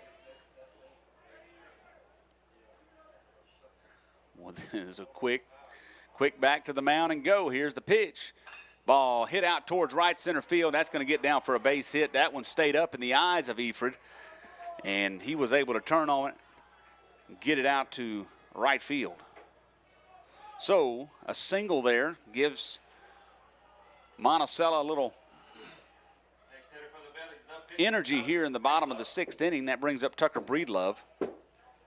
He's 0 for 2. Runner going. Pitch is outside, the runner going, and he safely makes it into second base with a stolen base. He went on first move. I don't think Jeffrey was even looking at him. Jeff now turns and looks him back to second base. That's a big runner out there. It'll leave him stranded. Here's the pitch. Ball popped up, foul out of play. Breedlove, again, he's 0 for 2. He'd like to help himself out and get a little insurance run. 4-1 is the score with Monticello on top. Cardinals have 3 more outs to go in the top of the 7th to try to turn this game around. Right now, they got to get out of this bottom half of the 6th. Here's the pitch. Ball lifted out to right field. Fain underneath it. Easy one for Fain. He makes the catch, and that will do it. Saves the run. Absolutely. So the runner is stranded. We'll go to the top of the 7th. Cardinals' last chance here. It's 4-1 in favor of Monticello. This is Camden Fairview Cardinals baseball.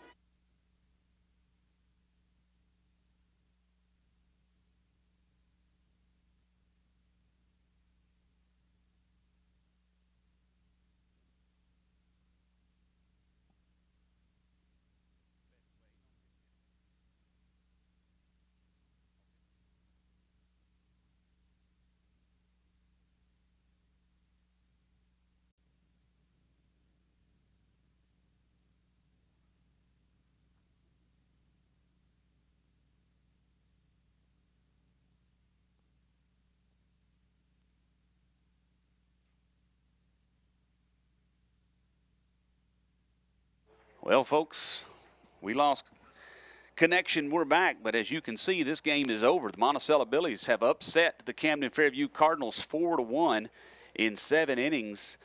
And I don't know, that's a tough loss right there for the Cardinals. They lose their 3rd conference game, and they fall into a 3-way tie or well, by numbers, I guess there may be a two-way tie for second place. We'll see how the rest of the games go today. Magnolia playing right now against Star City. We'll try to get an updated score on that one. But the Cardinals lose this one 4-1. They gave up 4 runs on 4 errors and 2 walks in the third inning, and the Cardinals could not do much at the plate, only managing 1 run on a solo home run by Trip O'Hara. It's 4-1 the final. The Cardinals lose this one. We'll take a break, come back, try to give you some stats, get ready for a JV game. This is Camden Fairview Cardinals baseball.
Back in Monticello, where the Cardinals take it on the chin, 4-1, the final score. Monticello winning this one in 7 innings. Cardinals just could not do much at the plate. And then defensively, a letdown in the 3rd inning. The Cardinals, 2 clean innings, 3 up and 3 down in the 1st inning. Logan Robertson starting this game off. Then an error in the 2nd, but that runner was left stranded for Monticello. So we move to the 3rd inning. In the bottom half of the 3rd inning, a walk to Pennington, a sacrifice bunt. Then 2 errors on the next at the next batter allowed runners to score and a runner to move to second base. Then we had an RBI single, a line out to right field, and then an RBI single and an error that scored the runner from 3rd. And then another walk by Rhett Jaggers. It just was just an ugly inning for the Cardinals in the 3rd. That's where Monticello did all their damage. Beyond that, Monticello did not do much at the plate. And Jeffrey Neal came in and closed things out, pitched a great ball game, 3 in the 3rd innings on 49 pitches, gave up only 3 hits, struck out 4, didn't walk any, didn't give up any runs. Logan Robertson's day was 2 2/3 innings on 52 pitches, 2 hits, 4 runs, 1 earned, 2 strikeouts, and 2 walks. The winning pitcher in this one was Tucker Breedlove. He pitched an outstanding game. 7 innings pitched 106 pitches, gave up 5 hits, 1 run. It was earned. It was the home run by Trip O'Hara. Struck out 7 and only walked 1. Cardinals just not looking good this afternoon, and it shows on the scoreboard as the Cardinals fall to 13-5, 9-3 in conference play. The Billies, they go to 9-12 and 3-7. So looking at the standings now, well, these are surely unofficial. The Cardinals, they go to 9-3. Magnolia, last time we heard, was up on Star City. They were 8-2. So if they win today, they will, I guess by percentage, will move up, but they still have a game to play to catch up to the Cardinals. Warren is sitting at 7-3, and Star City is 7-3, or 6-3. Of course, Star City, if they lose to Magnolia, they'll drop to 6-4. But there'll be at least 2 teams with 3 losses in this one. Warren not playing again until Thursday, and then Magnolia, if they win, will be at a 2-loss record. So still a lot to play for, but Cardinals are going to have to figure out what they're playing for, because the last few games for the Cardinals have just not looked really well. Lost to Star City, lost to Warren, And then a game against Watson Chapel where it just wasn't a pretty game by any stretch of the imagination, 130-3, but you just not getting a whole lot of work in, a lot of walks, a lot of hit by pitches. Then you come out against Monticello and just plain and simple, they just look flat. Just look like, I don't know if they thought they had it in the bag or if they didn't want to be here. They're going to have to answer it. Coaches are out there talking to them right now. They got a game on Friday against Magnolia. That's scheduled for Friday night. Big rain coming in might wash that one out. That's senior night. We encourage you to be there. If it's moved, you'll surely be able to find that out on the Facebook or other places. But then we got a makeup game against Crossett in Crossett next Tuesday. So still 2 games on the schedule for the Cardinals. Still a lot to play for. Going to have to wake it up, though, as they get ready for postseason play. Across the way, it looks like the Lady Cardinals are up 7-0 in the 7th inning and looking to extend their conference lead. They are at 10-1 in conference, looking to go 11-1 against the 8-4A softball conference. Oh, tough loss, y'all. Tough loss for sure. Got a JV game coming up in a moment. We'll have that one for you right here on Camden Fairview Cardinals baseball. So y'all stick around. We will get it up and going just shortly. This is Camden Fairview Cardinals baseball.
Welcome back to Monticello. Cardinals and the Billies squaring off in a JV game. First game went to the Billies. I score 4-1 in 7 innings. Tough loss for the Cardinals this afternoon. JV going to try to pick up a win for them. As we're just about ready to get started, Monticello on the field. Pitcher taking his warm-up tosses, and we will be underway just momentarily. Jonathan Wolf, Jake Morgan, Wes O'Hara here with you. And we're going to lead things off. Looks like our leadoff batter will be A.J. Alsobrook.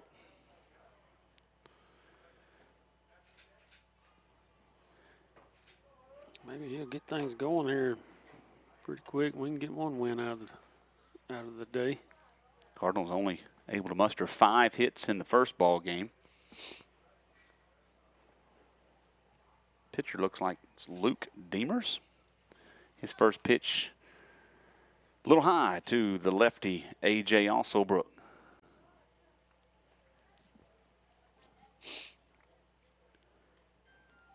Next pitch stays high as well. It's been a beautiful day over here in Monticello. And looking out there, Jake, the wind has shifted. Yeah, they're blowing straight in. Coming in from the northwest now. That's when that temperature is going to start dropping. We're expecting to see temperatures sometime in the tomorrow morning around 34, I believe. Stark difference from this morning. Swing and a miss from Alsobrook. Here comes the next pitch from Demers. Ball hit towards center field through the hole, and Alsobrook is on a slow breaking ball that Demers threw. But the single for Alsobrook puts one on for Richard Clardy. He'll bat with nobody out. Runner on first base. Alsobrook off and running. He will steal easily. Ball goes to center field. Alsobrook doesn't run. Center fielder got to it pretty quickly.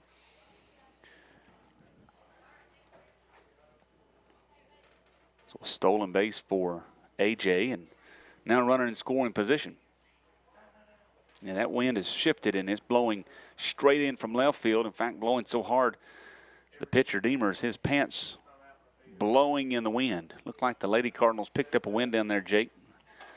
Final score, I think, was 7-0. There's a ball hit down the left field line. It's a fair ball. And it's going to be knocked down by the Cardinals. I'm not real sure how they're going to rule this. So the ball was a fair ball, called by the umpire. The Cardinal varsity team is down the third base line. They're down there having a little discussion. And Tripp, thinking, I guess it was a foul ball, he stepped on the ball and killed it right there where it was. So that was Kevin. Oh, was it Kevin? I thought it was Tripp. Well, they're both pretty tall. And so Alsobrook is allowed to score. Clardy is stuck there at second base. That ball would have gone in the corner. I bet Clardy would have easily been at third base. But it's an RBI double. And Michael Sewell comes to the plate. It's 1-0 here in the first inning.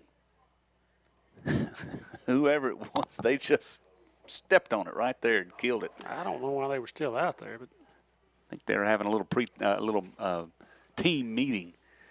Maybe they need they need something. I guess Billy's out there running their wind sprints, running their poles.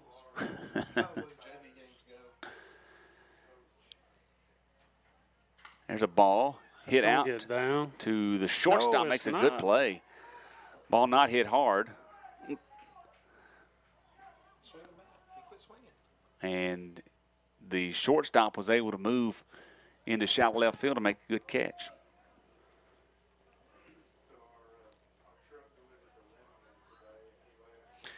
So that brings up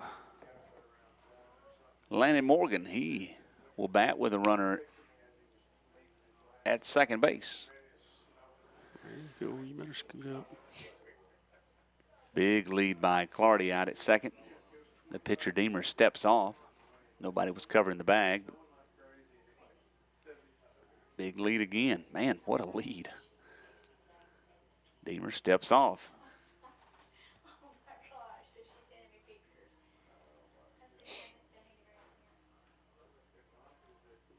Clardy, another big lead. Here comes the pitch. Ball one high to Morgan.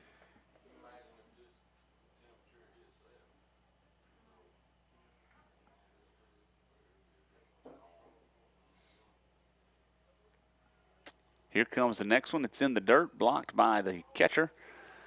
Kept in front anyway. And it is a 2-0 count to the batter, Morgan. Runner going. Clardy's going to steal the base at third easily. Pitch was inside to Morgan. Ball number 3. So runner at third base now. No outs. Excuse me, 1 out. Morgan a chance to drive one in. But it's in the dirt. And Morgan will draw the walk. I know he hates that. And that's going to bring in Colton Dewoody with runners at the corners and 1 out. Getting the signs from Coach Carmody.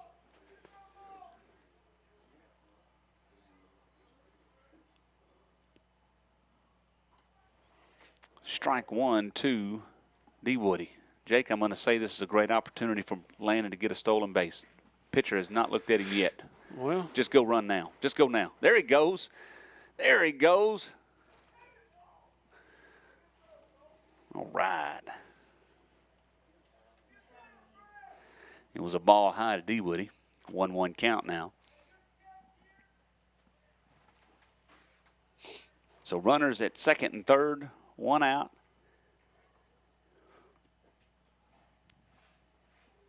A breaking pitch or a slow pitch that stayed high. That's supposed to be a strike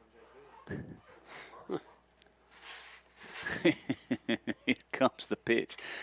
Dewoody steps on it, fouls it off the left side. He put a big hard swing into it, but the ball was up in the zone and he got underneath it. He planted that front foot though, and really tried to drive that ball. 2-2 now.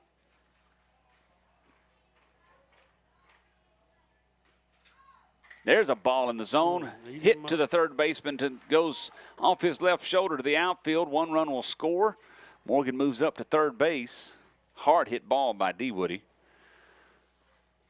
Ruled a single. That ball got on the third baseman so fast he didn't know what to do. It just hit him off his left shoulder and went to the left field. That brings in Tyler Wendling. He will bat with runners at the corners, 2 runs across.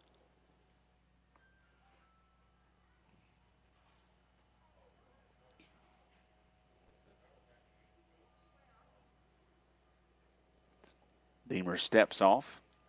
Dewoody over at first base had gotten a lead, but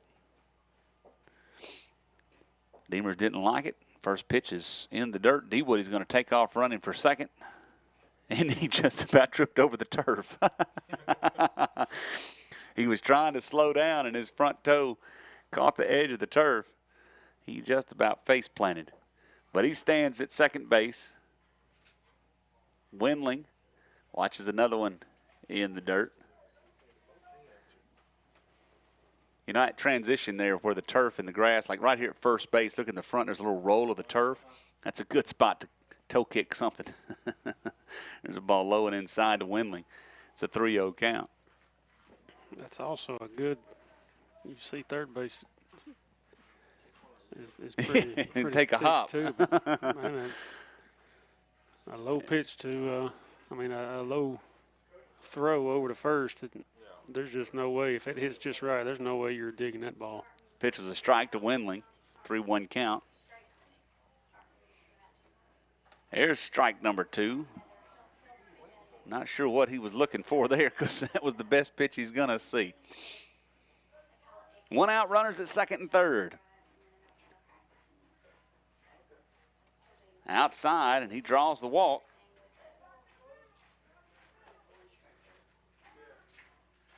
Bases The bases are loaded for Daniel Bryan.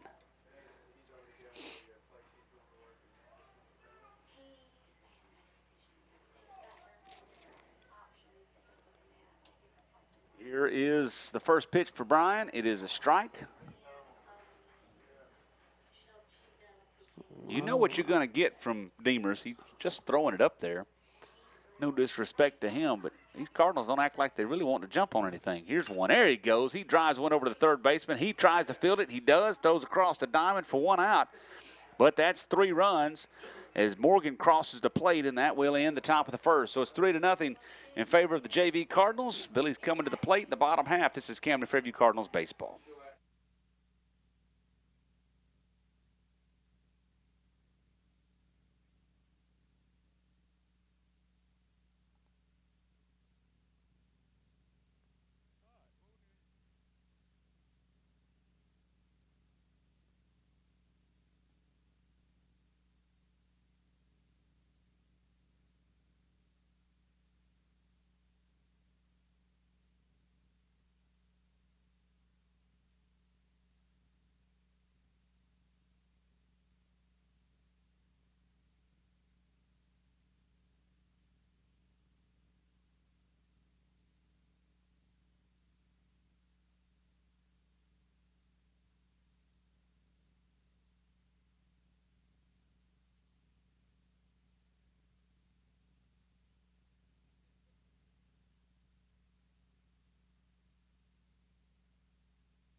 Back to Monticello, bottom half of the first inning in the JV game. Jackson Bradshaw taking his warm-up tosses to his battery mate Tyler Wendling.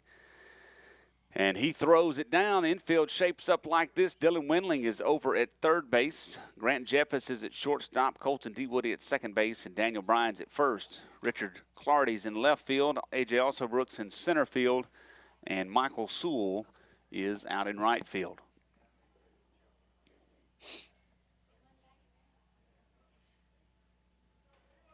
Bradshaw to the mound. Here comes his first pitch. It is in the dirt.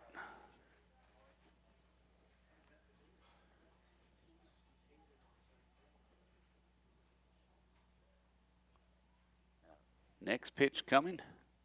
Good looking pitch, a strike called.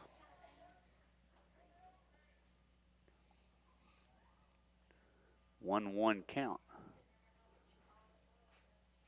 Ball hit out to the second baseman, Dewoody. It hops up, hits him in the shoulder, and the batter, number 21, is on base. Error on the second baseman. It's kind of one of those situations, Jake, you let that ball play you instead of going playing the ball. Ball was hit fairly sharply, but he kind of waited on it.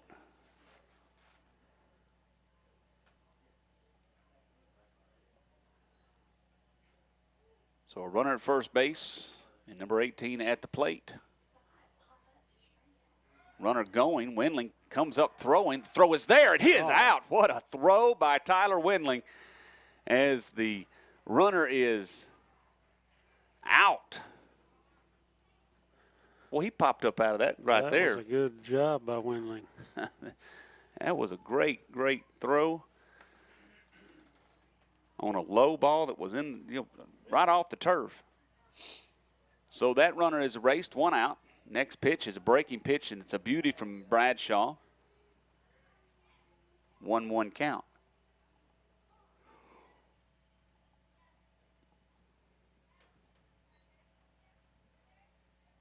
Swing and a foul back to the backstop.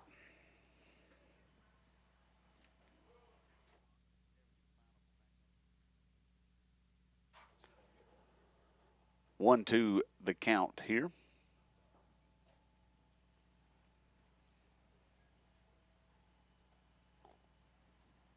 Bradshaw brings a breaking pitch, and it falls in the zone. That was a good one. Really low in the zone, but it wasn't too low. And, I mean, what I'm saying is when he caught the ball, he caught it low, but it broke right across the plate. It was a beauty. Yeah, the wind really is blowing very hard now. Coming in from about center field now, it's turned even a little bit more. This is the first baseman here from the last game. He had a couple of hits, but well, you hit a ball up in the air right now, it might. It ain't going to get out of the infield. If it's high, it's going to come back to the infield. Nope, no. This is calling him back. This is the second time this young man has been hit at the plate and not getting to take the base. In the first game, he said he was hit on the sleeve. It hit the umpire. The umpire called him back. Well, now he got hit, but the umpire is saying that he stuck his elbow out instead of moving away from it. So he's back to the plate. Here comes the pitch from Bradshaw. Foul ball.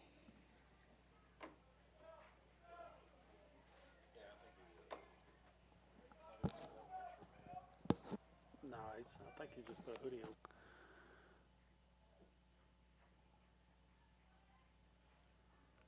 Here comes the 1-2. It's high.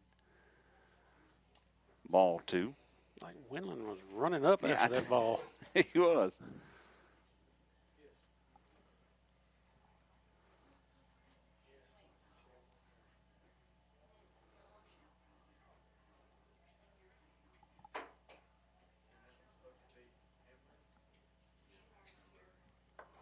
Swing.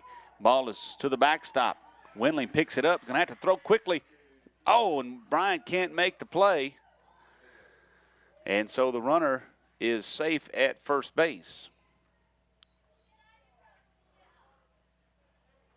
So the ball got past Winling on the strikeout, but Pennington makes it down to first base. And he's saying something's hurting. He was something after the first game. He was favoring the top of his leg there. So runner on first, 2 outs. Check on the runner over at first. He's back safely.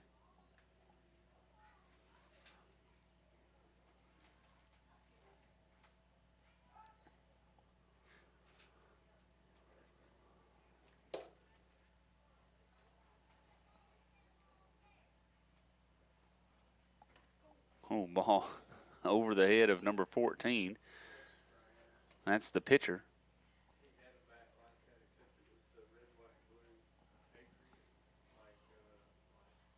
Bradshaw comes set.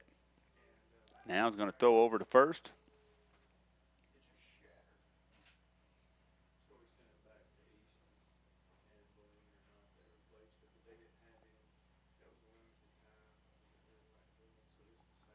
Now the pitch home. Ball hit out towards center field. Alsobrook giving chase. It's into the right center field gap. Alsobrook all the way to the fence. One run's going to come around and score. The pitcher, no cutoff. The pitcher's going to make it. Rather, the batter's going to make it all the way around to third, a triple.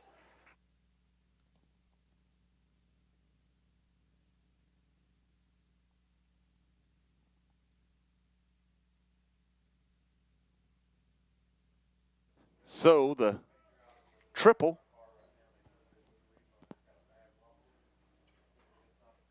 by number 14, Demers, scores a run, and it's 3-1 here with 2 outs in the bottom half of the first inning. Pitch coming, it's high, ball number 1 to the batter number 5.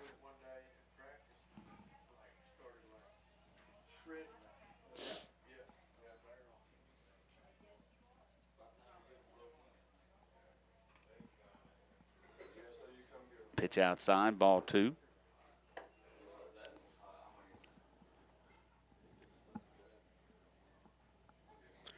That was a hard hit in the gap, but I didn't expect it to roll all the way to the fence. No, Alsobrook is playing fairly shallow. Sewell over in right field, he didn't give much of a chase. Oh, that ball, man, I wonder if that's protecting I glass. don't That know. sucker It coming was right coming. at us. Thinking, doggone it. I guess we weren't far from finding out. Well,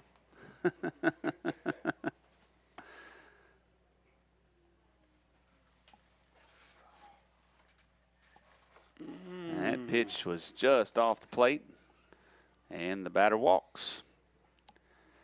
Running to second base, throw it. My goodness, there's nobody there. It's 2 outs. He's out. That's 3. And so the coach sent the runner at first. Bradshaw just turned around and was like, "It's 2 outs. Let's throw him out." And they do it. So there you go. 3-1 our score. We go to the top of the second. This is Camden Fairview Cardinals baseball.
Blowing it back in from our play on the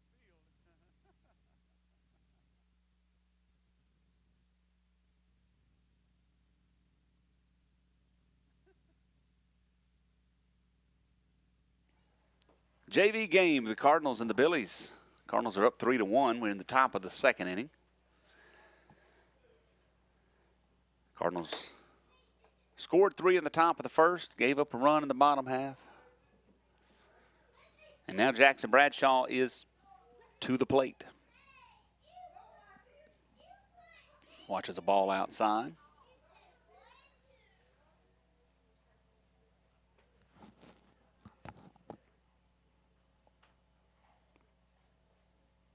Wanted to offer there, held up. That ball was just a little bit high. Well, me too. There's a ball hit out to left field. That ball is fair. going to go just a little bit foul. Good hard lick by Jackson. Monticello didn't waste any time. It's up those public live as soon as the game was over.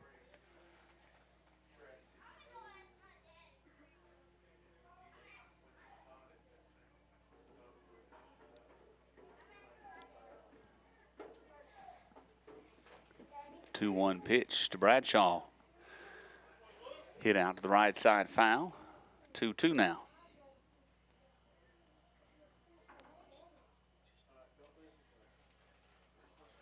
You know, everything holds, and we beat Magnolia. It's a 4-way tie for first place. There's a ball hit to the left side foul again. So you're saying, Wes, if, well, now we assume Star City lost. Yeah. So they would have 4 losses. Yeah, that's true. So Warren has 3, and Warren and Magnolia have to play. So if Warren has to, beats Magnolia, then we all have 3 losses, and then of course we play Magnolia Friday. There's still a lot to be playing for. Ball popped foul. It's behind the plate. Catcher giving chase. I think it's going to get out of play. It does.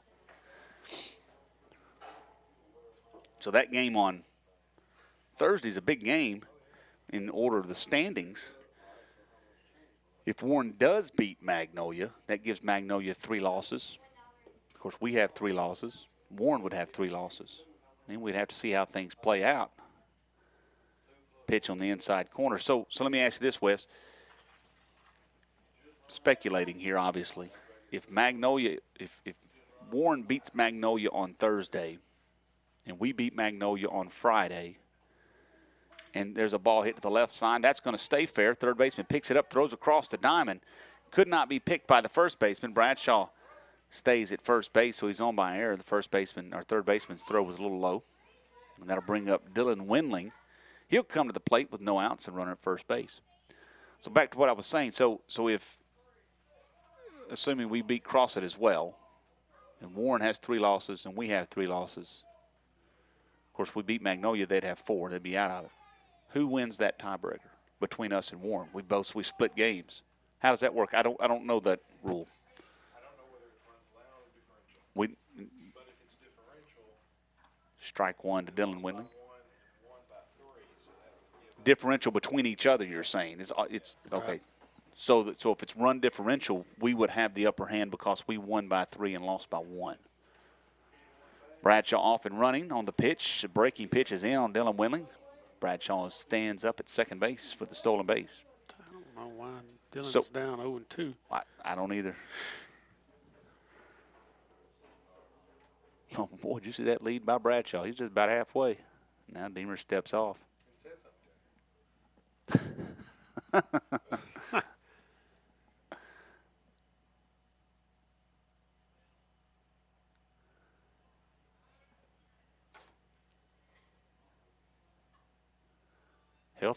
Healthy lead. Now Deemer's turns.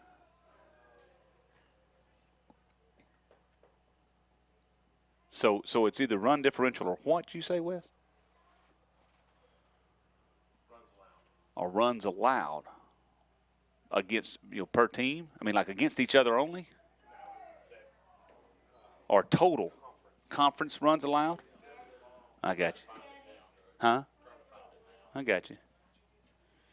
Wes O'Hara, our master statistician. Here's the pitch. Oh. Windling swings it one way high.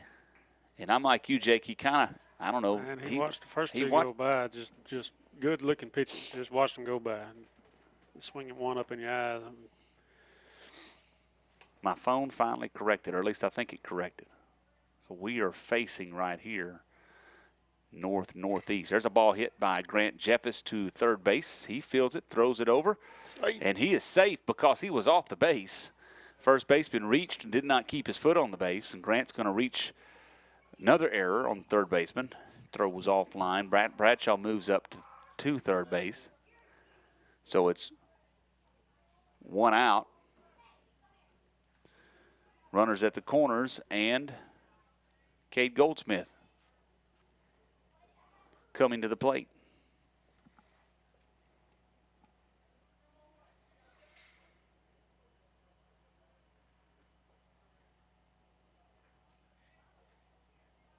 Ran off on the pitch, ball in the dirt.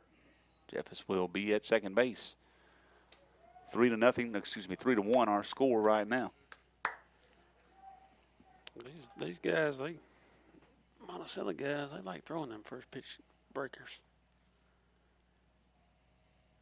Another one in the dirt. Infield in, trying to get the runner out at home. So Cade just needs to put one in the hole somewhere. Score a couple of runs.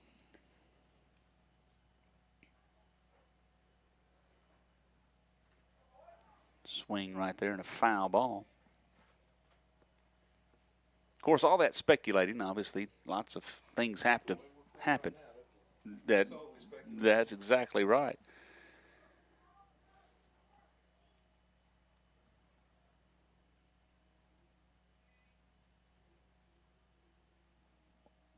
Swing and a miss by Goldsmith.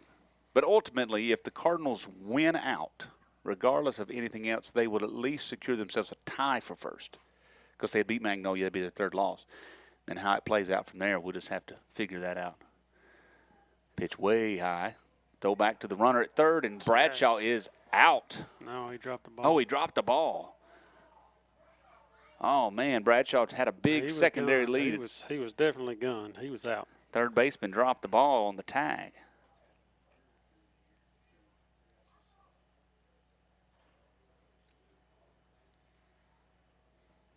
Goldsmith hits one out to right field. That's going to get down. The infield in. Oh, no, he's going to make a great diving effort by the second baseman. Runner's going to score. Goldsmith ends up at second. And, man, I got to tell you, you saw it too, Jake. That second baseman made it. Sucker made a heck of an effort.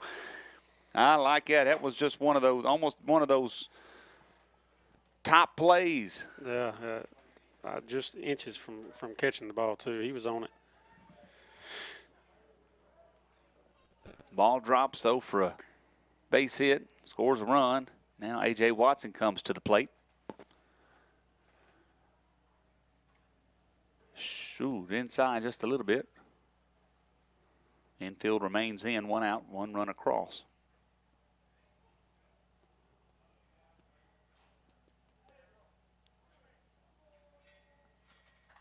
A.J.'s out in front of it. Pops it to the right side. It's out of play. He just kind of threw his bat out there at that one, and good thing it went out of play.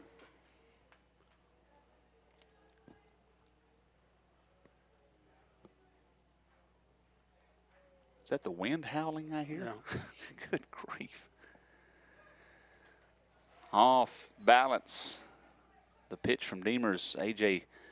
just could not wait on that pitch to get to the plate. I don't know why he won't scoot up in the box and take some of that time off of it. But there. Does it again. This time he fouls it off, stays alive.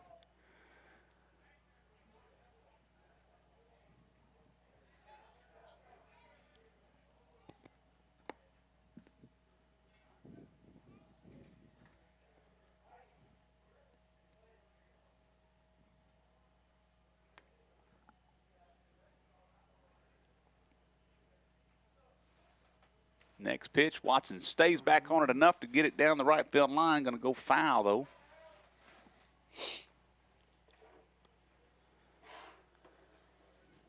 Learning to make adjustments in the middle of a game, it's something that, young guys, they just don't. You got to get a feel for it. You don't just step in the box and swing. You got to see what the pitcher's giving you. It's an opportunity for Watson. And that ball was about the fastest pitch he's thrown all night. It was outside for a ball, 2-2 the count.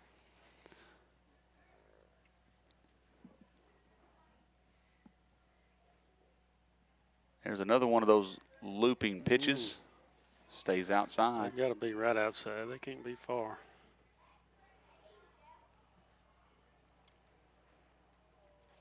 Three-two pitch. Watson fouls it off. Blackbirds come sweeping into the outfield. I say that's what it is. I don't know, some type of bird. That wind may be blowing them over here. That's true. It's coming straight at us.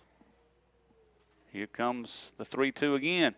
That pitch is high, and Watson walks, loads the bases for Brandon Blackburn. One out here. We are in the top of the second. It's 4-1 in favor of the Cardinals in this JV game. Here comes the pitch from Demers. That's right there for a strike.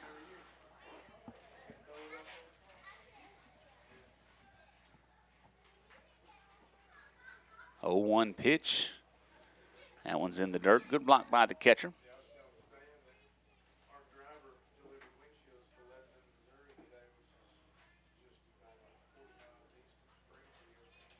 Next pitch coming. Oh, good cut by Blackburn, but could not connect. It is 1-2 count.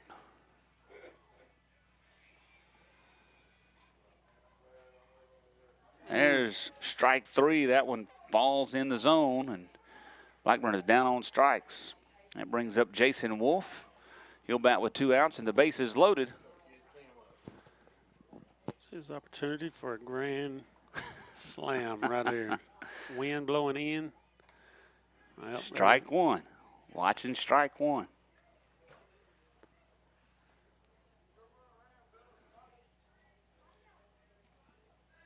Here's the next one.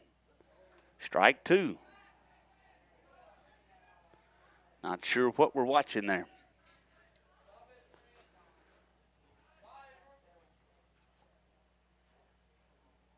Strike three, and they're out.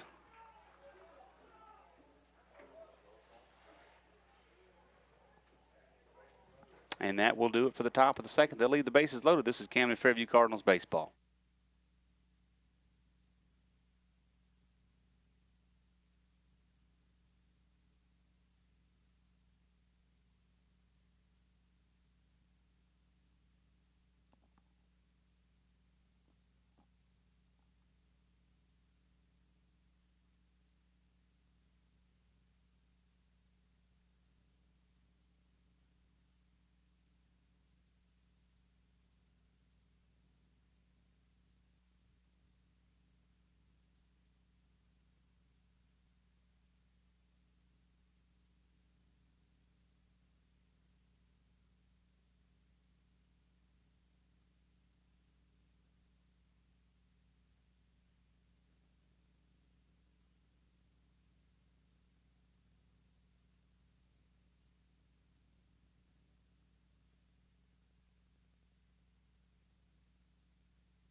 Ball hit to the right side, fielded by D. Woody. D. Woody throws it over to Morgan for the first out here in the bottom of the second inning.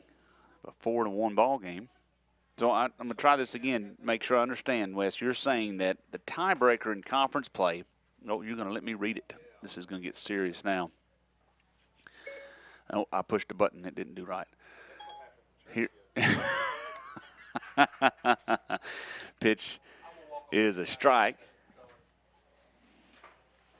to the batter, number 9. Bradshaw back on the mound. Fastball's low and inside. Defensively, only change I see is Morgan takes over first base duties. Say, all right, so determine. No. What's that? Osselbrook is out. Oh, yeah, sure enough. Kate Goldsmith's in center field. Pardon me. Ball high. Determining the conference champions playoff representatives. If two teams are tied from regular season conference play. So, understanding that, there's a swing and a ball back to the screen. Warren has 3 losses. If they beat Magnolia and win out, they would have 3 losses. We have 3 losses. If we were to beat Magnolia and win out, obviously we'd be tied. Ball hits the batter. He takes first base. So, if Magnolia beats Warren and then we beat Magnolia and win out, then us and Magnolia would be tied. Am I thinking that correctly? Right. So it says here, if two teams are tied from regular season conference play, tiebreaker procedures will be head-to-head in regular season conference play. Of course, we would have be 1-1 with both those teams. Ooh, boy, if he'd gotten the tag there, I think he might have had him. If the two teams have split, margin of victory between the two teams with a maximum of 5 runs per game. Of course, we haven't played Magnolia for our second game, so I don't know how that one's going to end up. Hopefully it's a win. Put that back down there if you would, please. Throw over to first. He's back safely. But we have played Warren twice.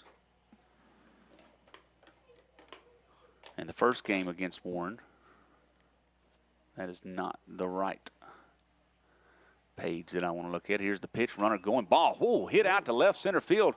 That ball is traveling. The wind pushed it back in, and what a play. Man, off the bat, that ball was hammered. And it looked like it was going to go deep into the left center field gap. With that wind blowing in like it is. Goldsmith adjusted, Jake. Man, what a catch. Had that wind been blowing the other way, that sucker, he'd have never made that catch. He'd have never got to it. No, I didn't think so. I thought, man, there's no way as shallow as they're playing. As shallow as they're playing, I thought there's no way he'll catch that ball. And he had to actually come in to catch it. They tried to double off the guy at runner at first base. It was a close play. And they're going to check on him. He's back safely. 2 outs now. We're in the top of the second inning, bottom of the second inning, rather.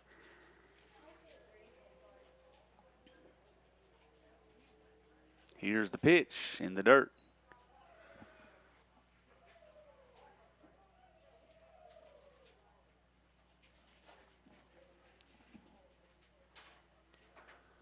So if we are in a tie with Warren, as I'm looking at the schedule here, in the dirt to the backstop, runner's going to advance. We would have the upper hand because we beat them 9-3 in the first game, and they beat us 6-5 in the second. So the run differential will be in our favor. Still a lot to play for. Still a championship to play for. Ball inside from Bradshaw. 3-0 count on him. This is the second baseman. This is the young man who made a diving effort on a ball over his shoulder. Just about made a great play. Pitch fouled off and out of play.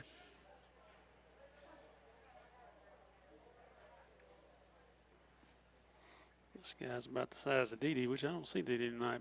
No, I don't either.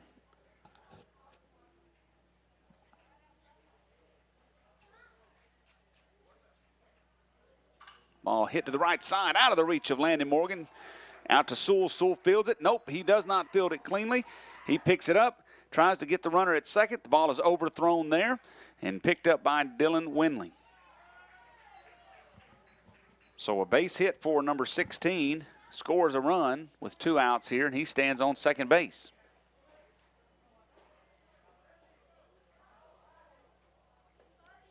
So was that an error on? The base hit and an error on the getting to second base in the outfield.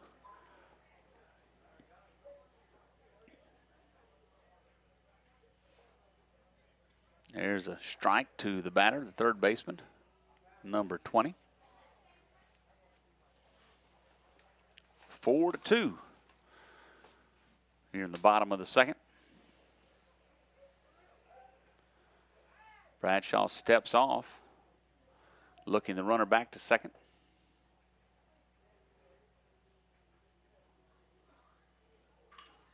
Ball fouled to the left side.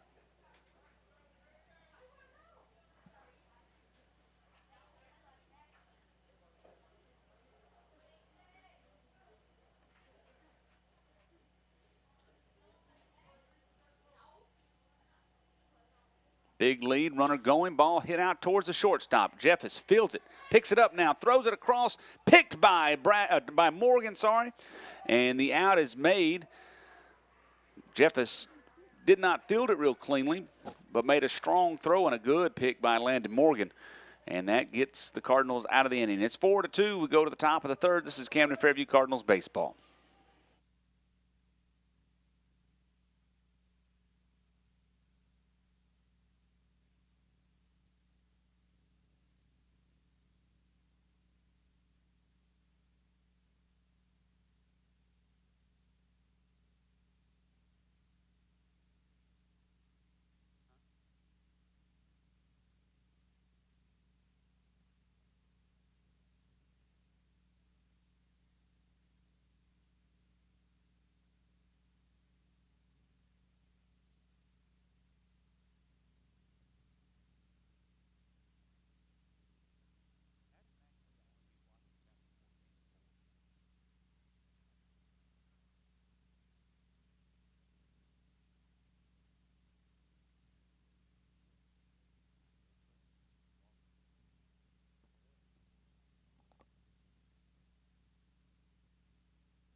We're in the top of the third. And back to the top of the order for the Cardinals. A.J. Alsobrook steps in from the left side against Demers. Third inning of work for Demers. And first pitch he sees, he drives it out towards center field. The wind's going to push it in. Center fielder makes the catch. It is one away here quickly in the top of the third. Richard Clardy coming to the plate.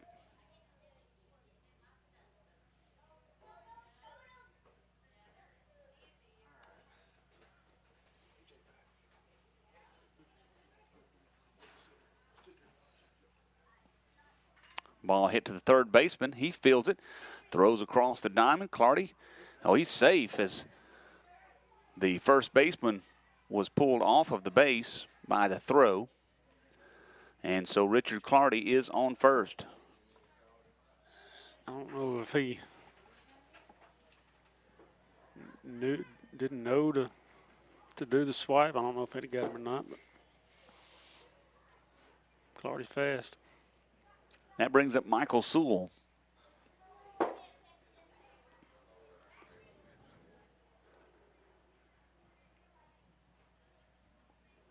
He watches strike one.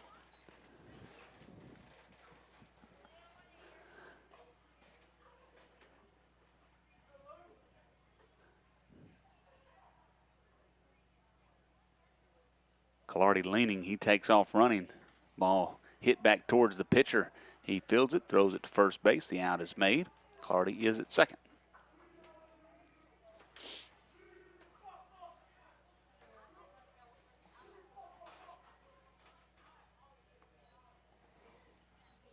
That brings up Landon Morgan. He'll bat with a runner at second and 2 outs.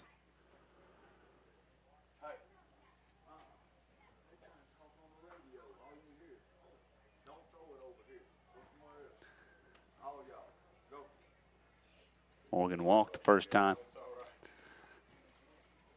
Checking on the runner at second now.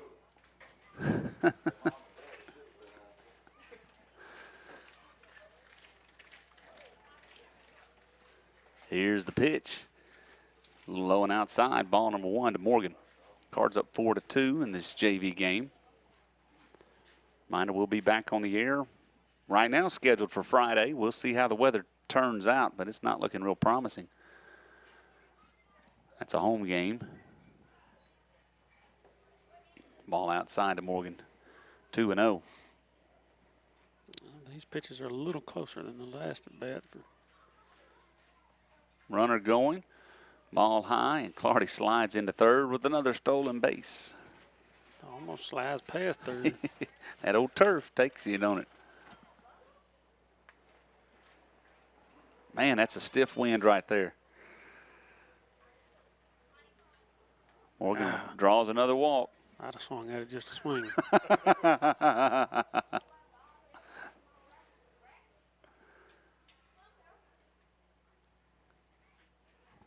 So now comes Colton Woody. Chance to drive in a run.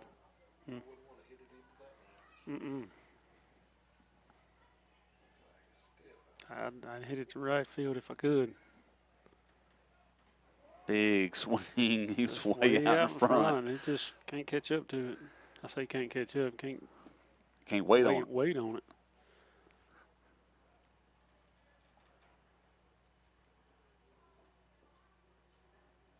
Runner going. Pitches called. I would say called a strike. It was a good pitch. The umpire just never made a motion.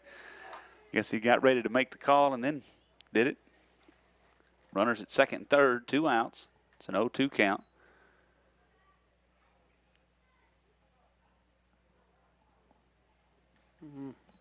Let that one go by low.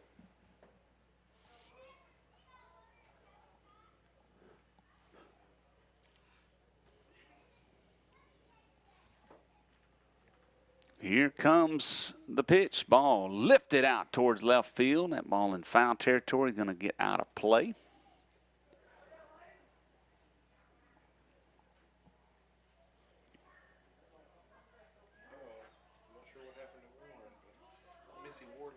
Some months we have calling games in the 4A conference need to go home. Hashtag juniors, hashtag eye doctor. Here comes the 1-2. Another foul ball. D. Woody just cannot stay back on it enough.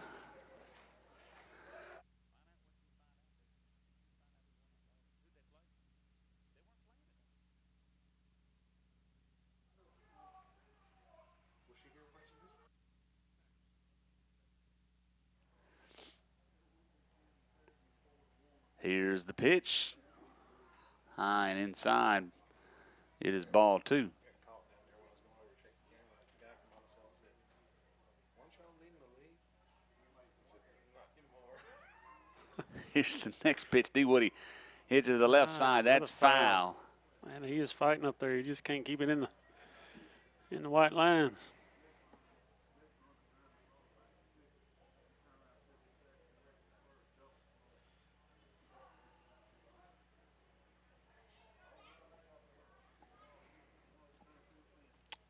Two. Here's the pitch. Foul ball again.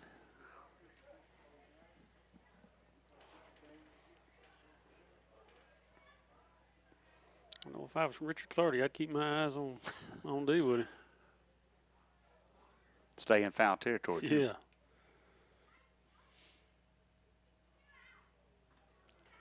Good eye there for full count. If he can get out of this with a walk, he done his job.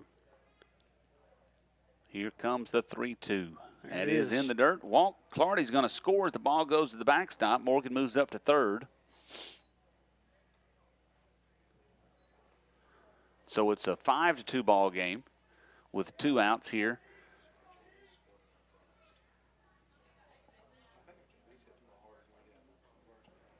In the top of the 3rd inning. Tyler Windling comes to the plate. He'll bat runners on the corners.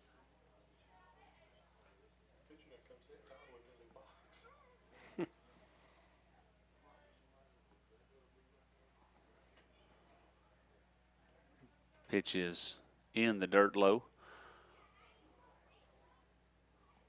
I guess if it was in the dirt, it would have had to be low. Yeah. I don't guess I had to say that.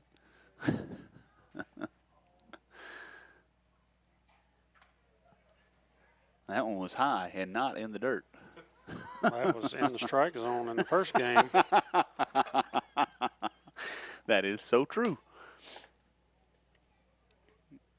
Here comes the 2-0. Late swing by Windling. D. Woody takes second base.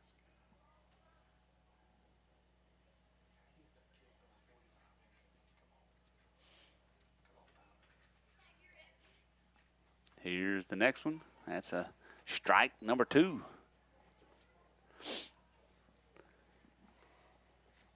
Base hit, a score 1, maybe 2, with D. Woody out on second.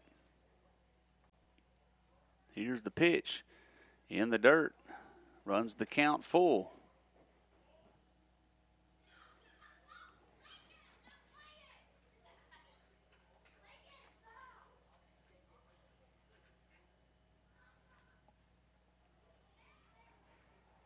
Strike number 3, and the inning is over as Windling watches strike 3, and they leave 2 runners stranded. We go to the bottom half of the 3rd inning, 5-2 the score. This is Camden Fairview Cardinals baseball.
Bottom of the third inning. Bradshaw back out for his third inning of work. First pitch is a strike.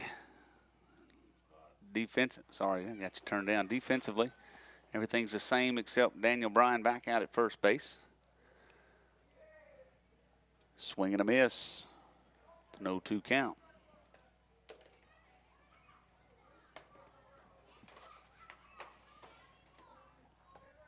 Next pitch coming. Swing and a miss. Ball's in the dirt. Windley picks it up, throws down to first base.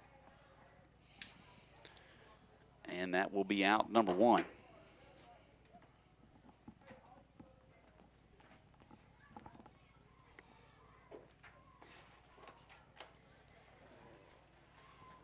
Next up's number 25 or 23. I can't see that number. Here's the pitch. It's in the dirt.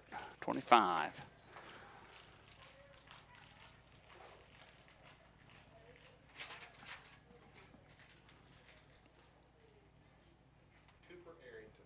Cooper Arrington. There you go. Here's the pitch. Ball hit out to the right side. Picked up by D. Woody. Nice play. Toss over to Bryan at first, and the out is made. 2 outs.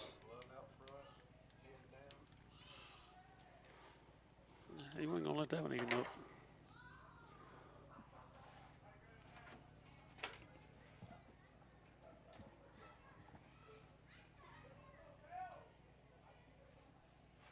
Here comes pitch high and inside to the batter, number 27. 27. Another pitch high. Don't have a 27 listed. Well,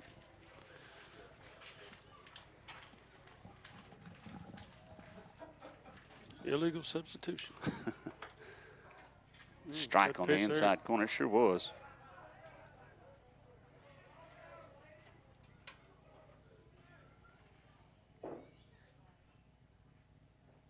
Another good pitch. Nice breaking ball from Bradshaw. He's really throwing it well tonight. I don't see why he wouldn't bring it back right here.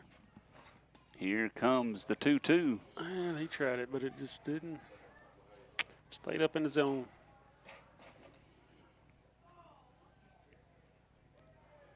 3-2 pitch with 2 outs in the bottom of the third. Here's the pitch.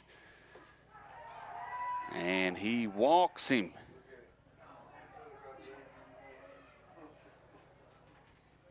So number 27 out at first base.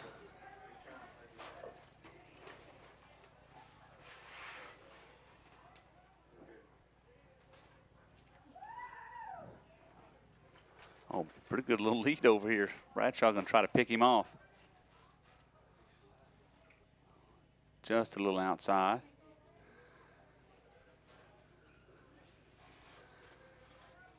I'd be looking right now, and I'd go. Oh, man. As soon as he takes a step, I'd be throwing to first base. There's a pitch outside.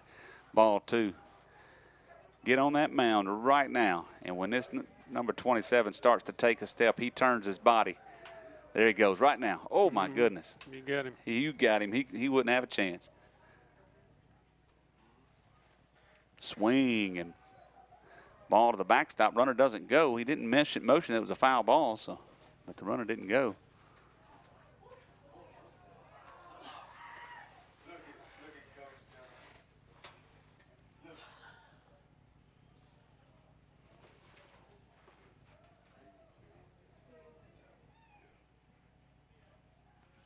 Two-one pitch. Inside. It's a 3-1 count now.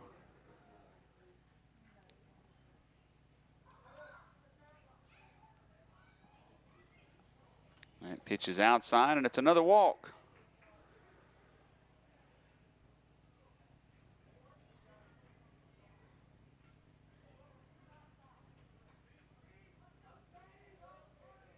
So runners at first and second, 2 outs here. Batter's number 26. He will step in, try to do something for Monticello.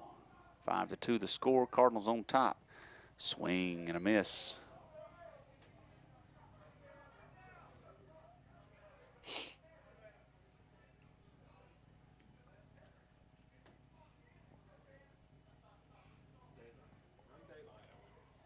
Oh, got away from the catcher, Windling. He's going to throw down to third, and tag is there, and oh, my goodness, they called him safe.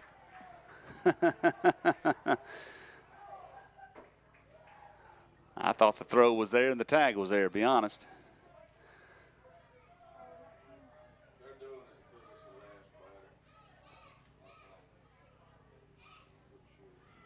So the runners advance. Bradshaw now out of the windup. Here's the pitch. Strike. It's a 1-2 count. Swing and a miss. The ball gets away from the catcher. Now Windling throws to first base, and that's the third out, and that is the ball game. So the Cardinals win the JV game 5-2, lose the varsity game 4-1 against Monticello. We'll be back on the air this coming Friday against Magnolia. For Jake Morgan, Wes O'Hare, I'm Jonathan Wolf. Good night. So long from Monticello.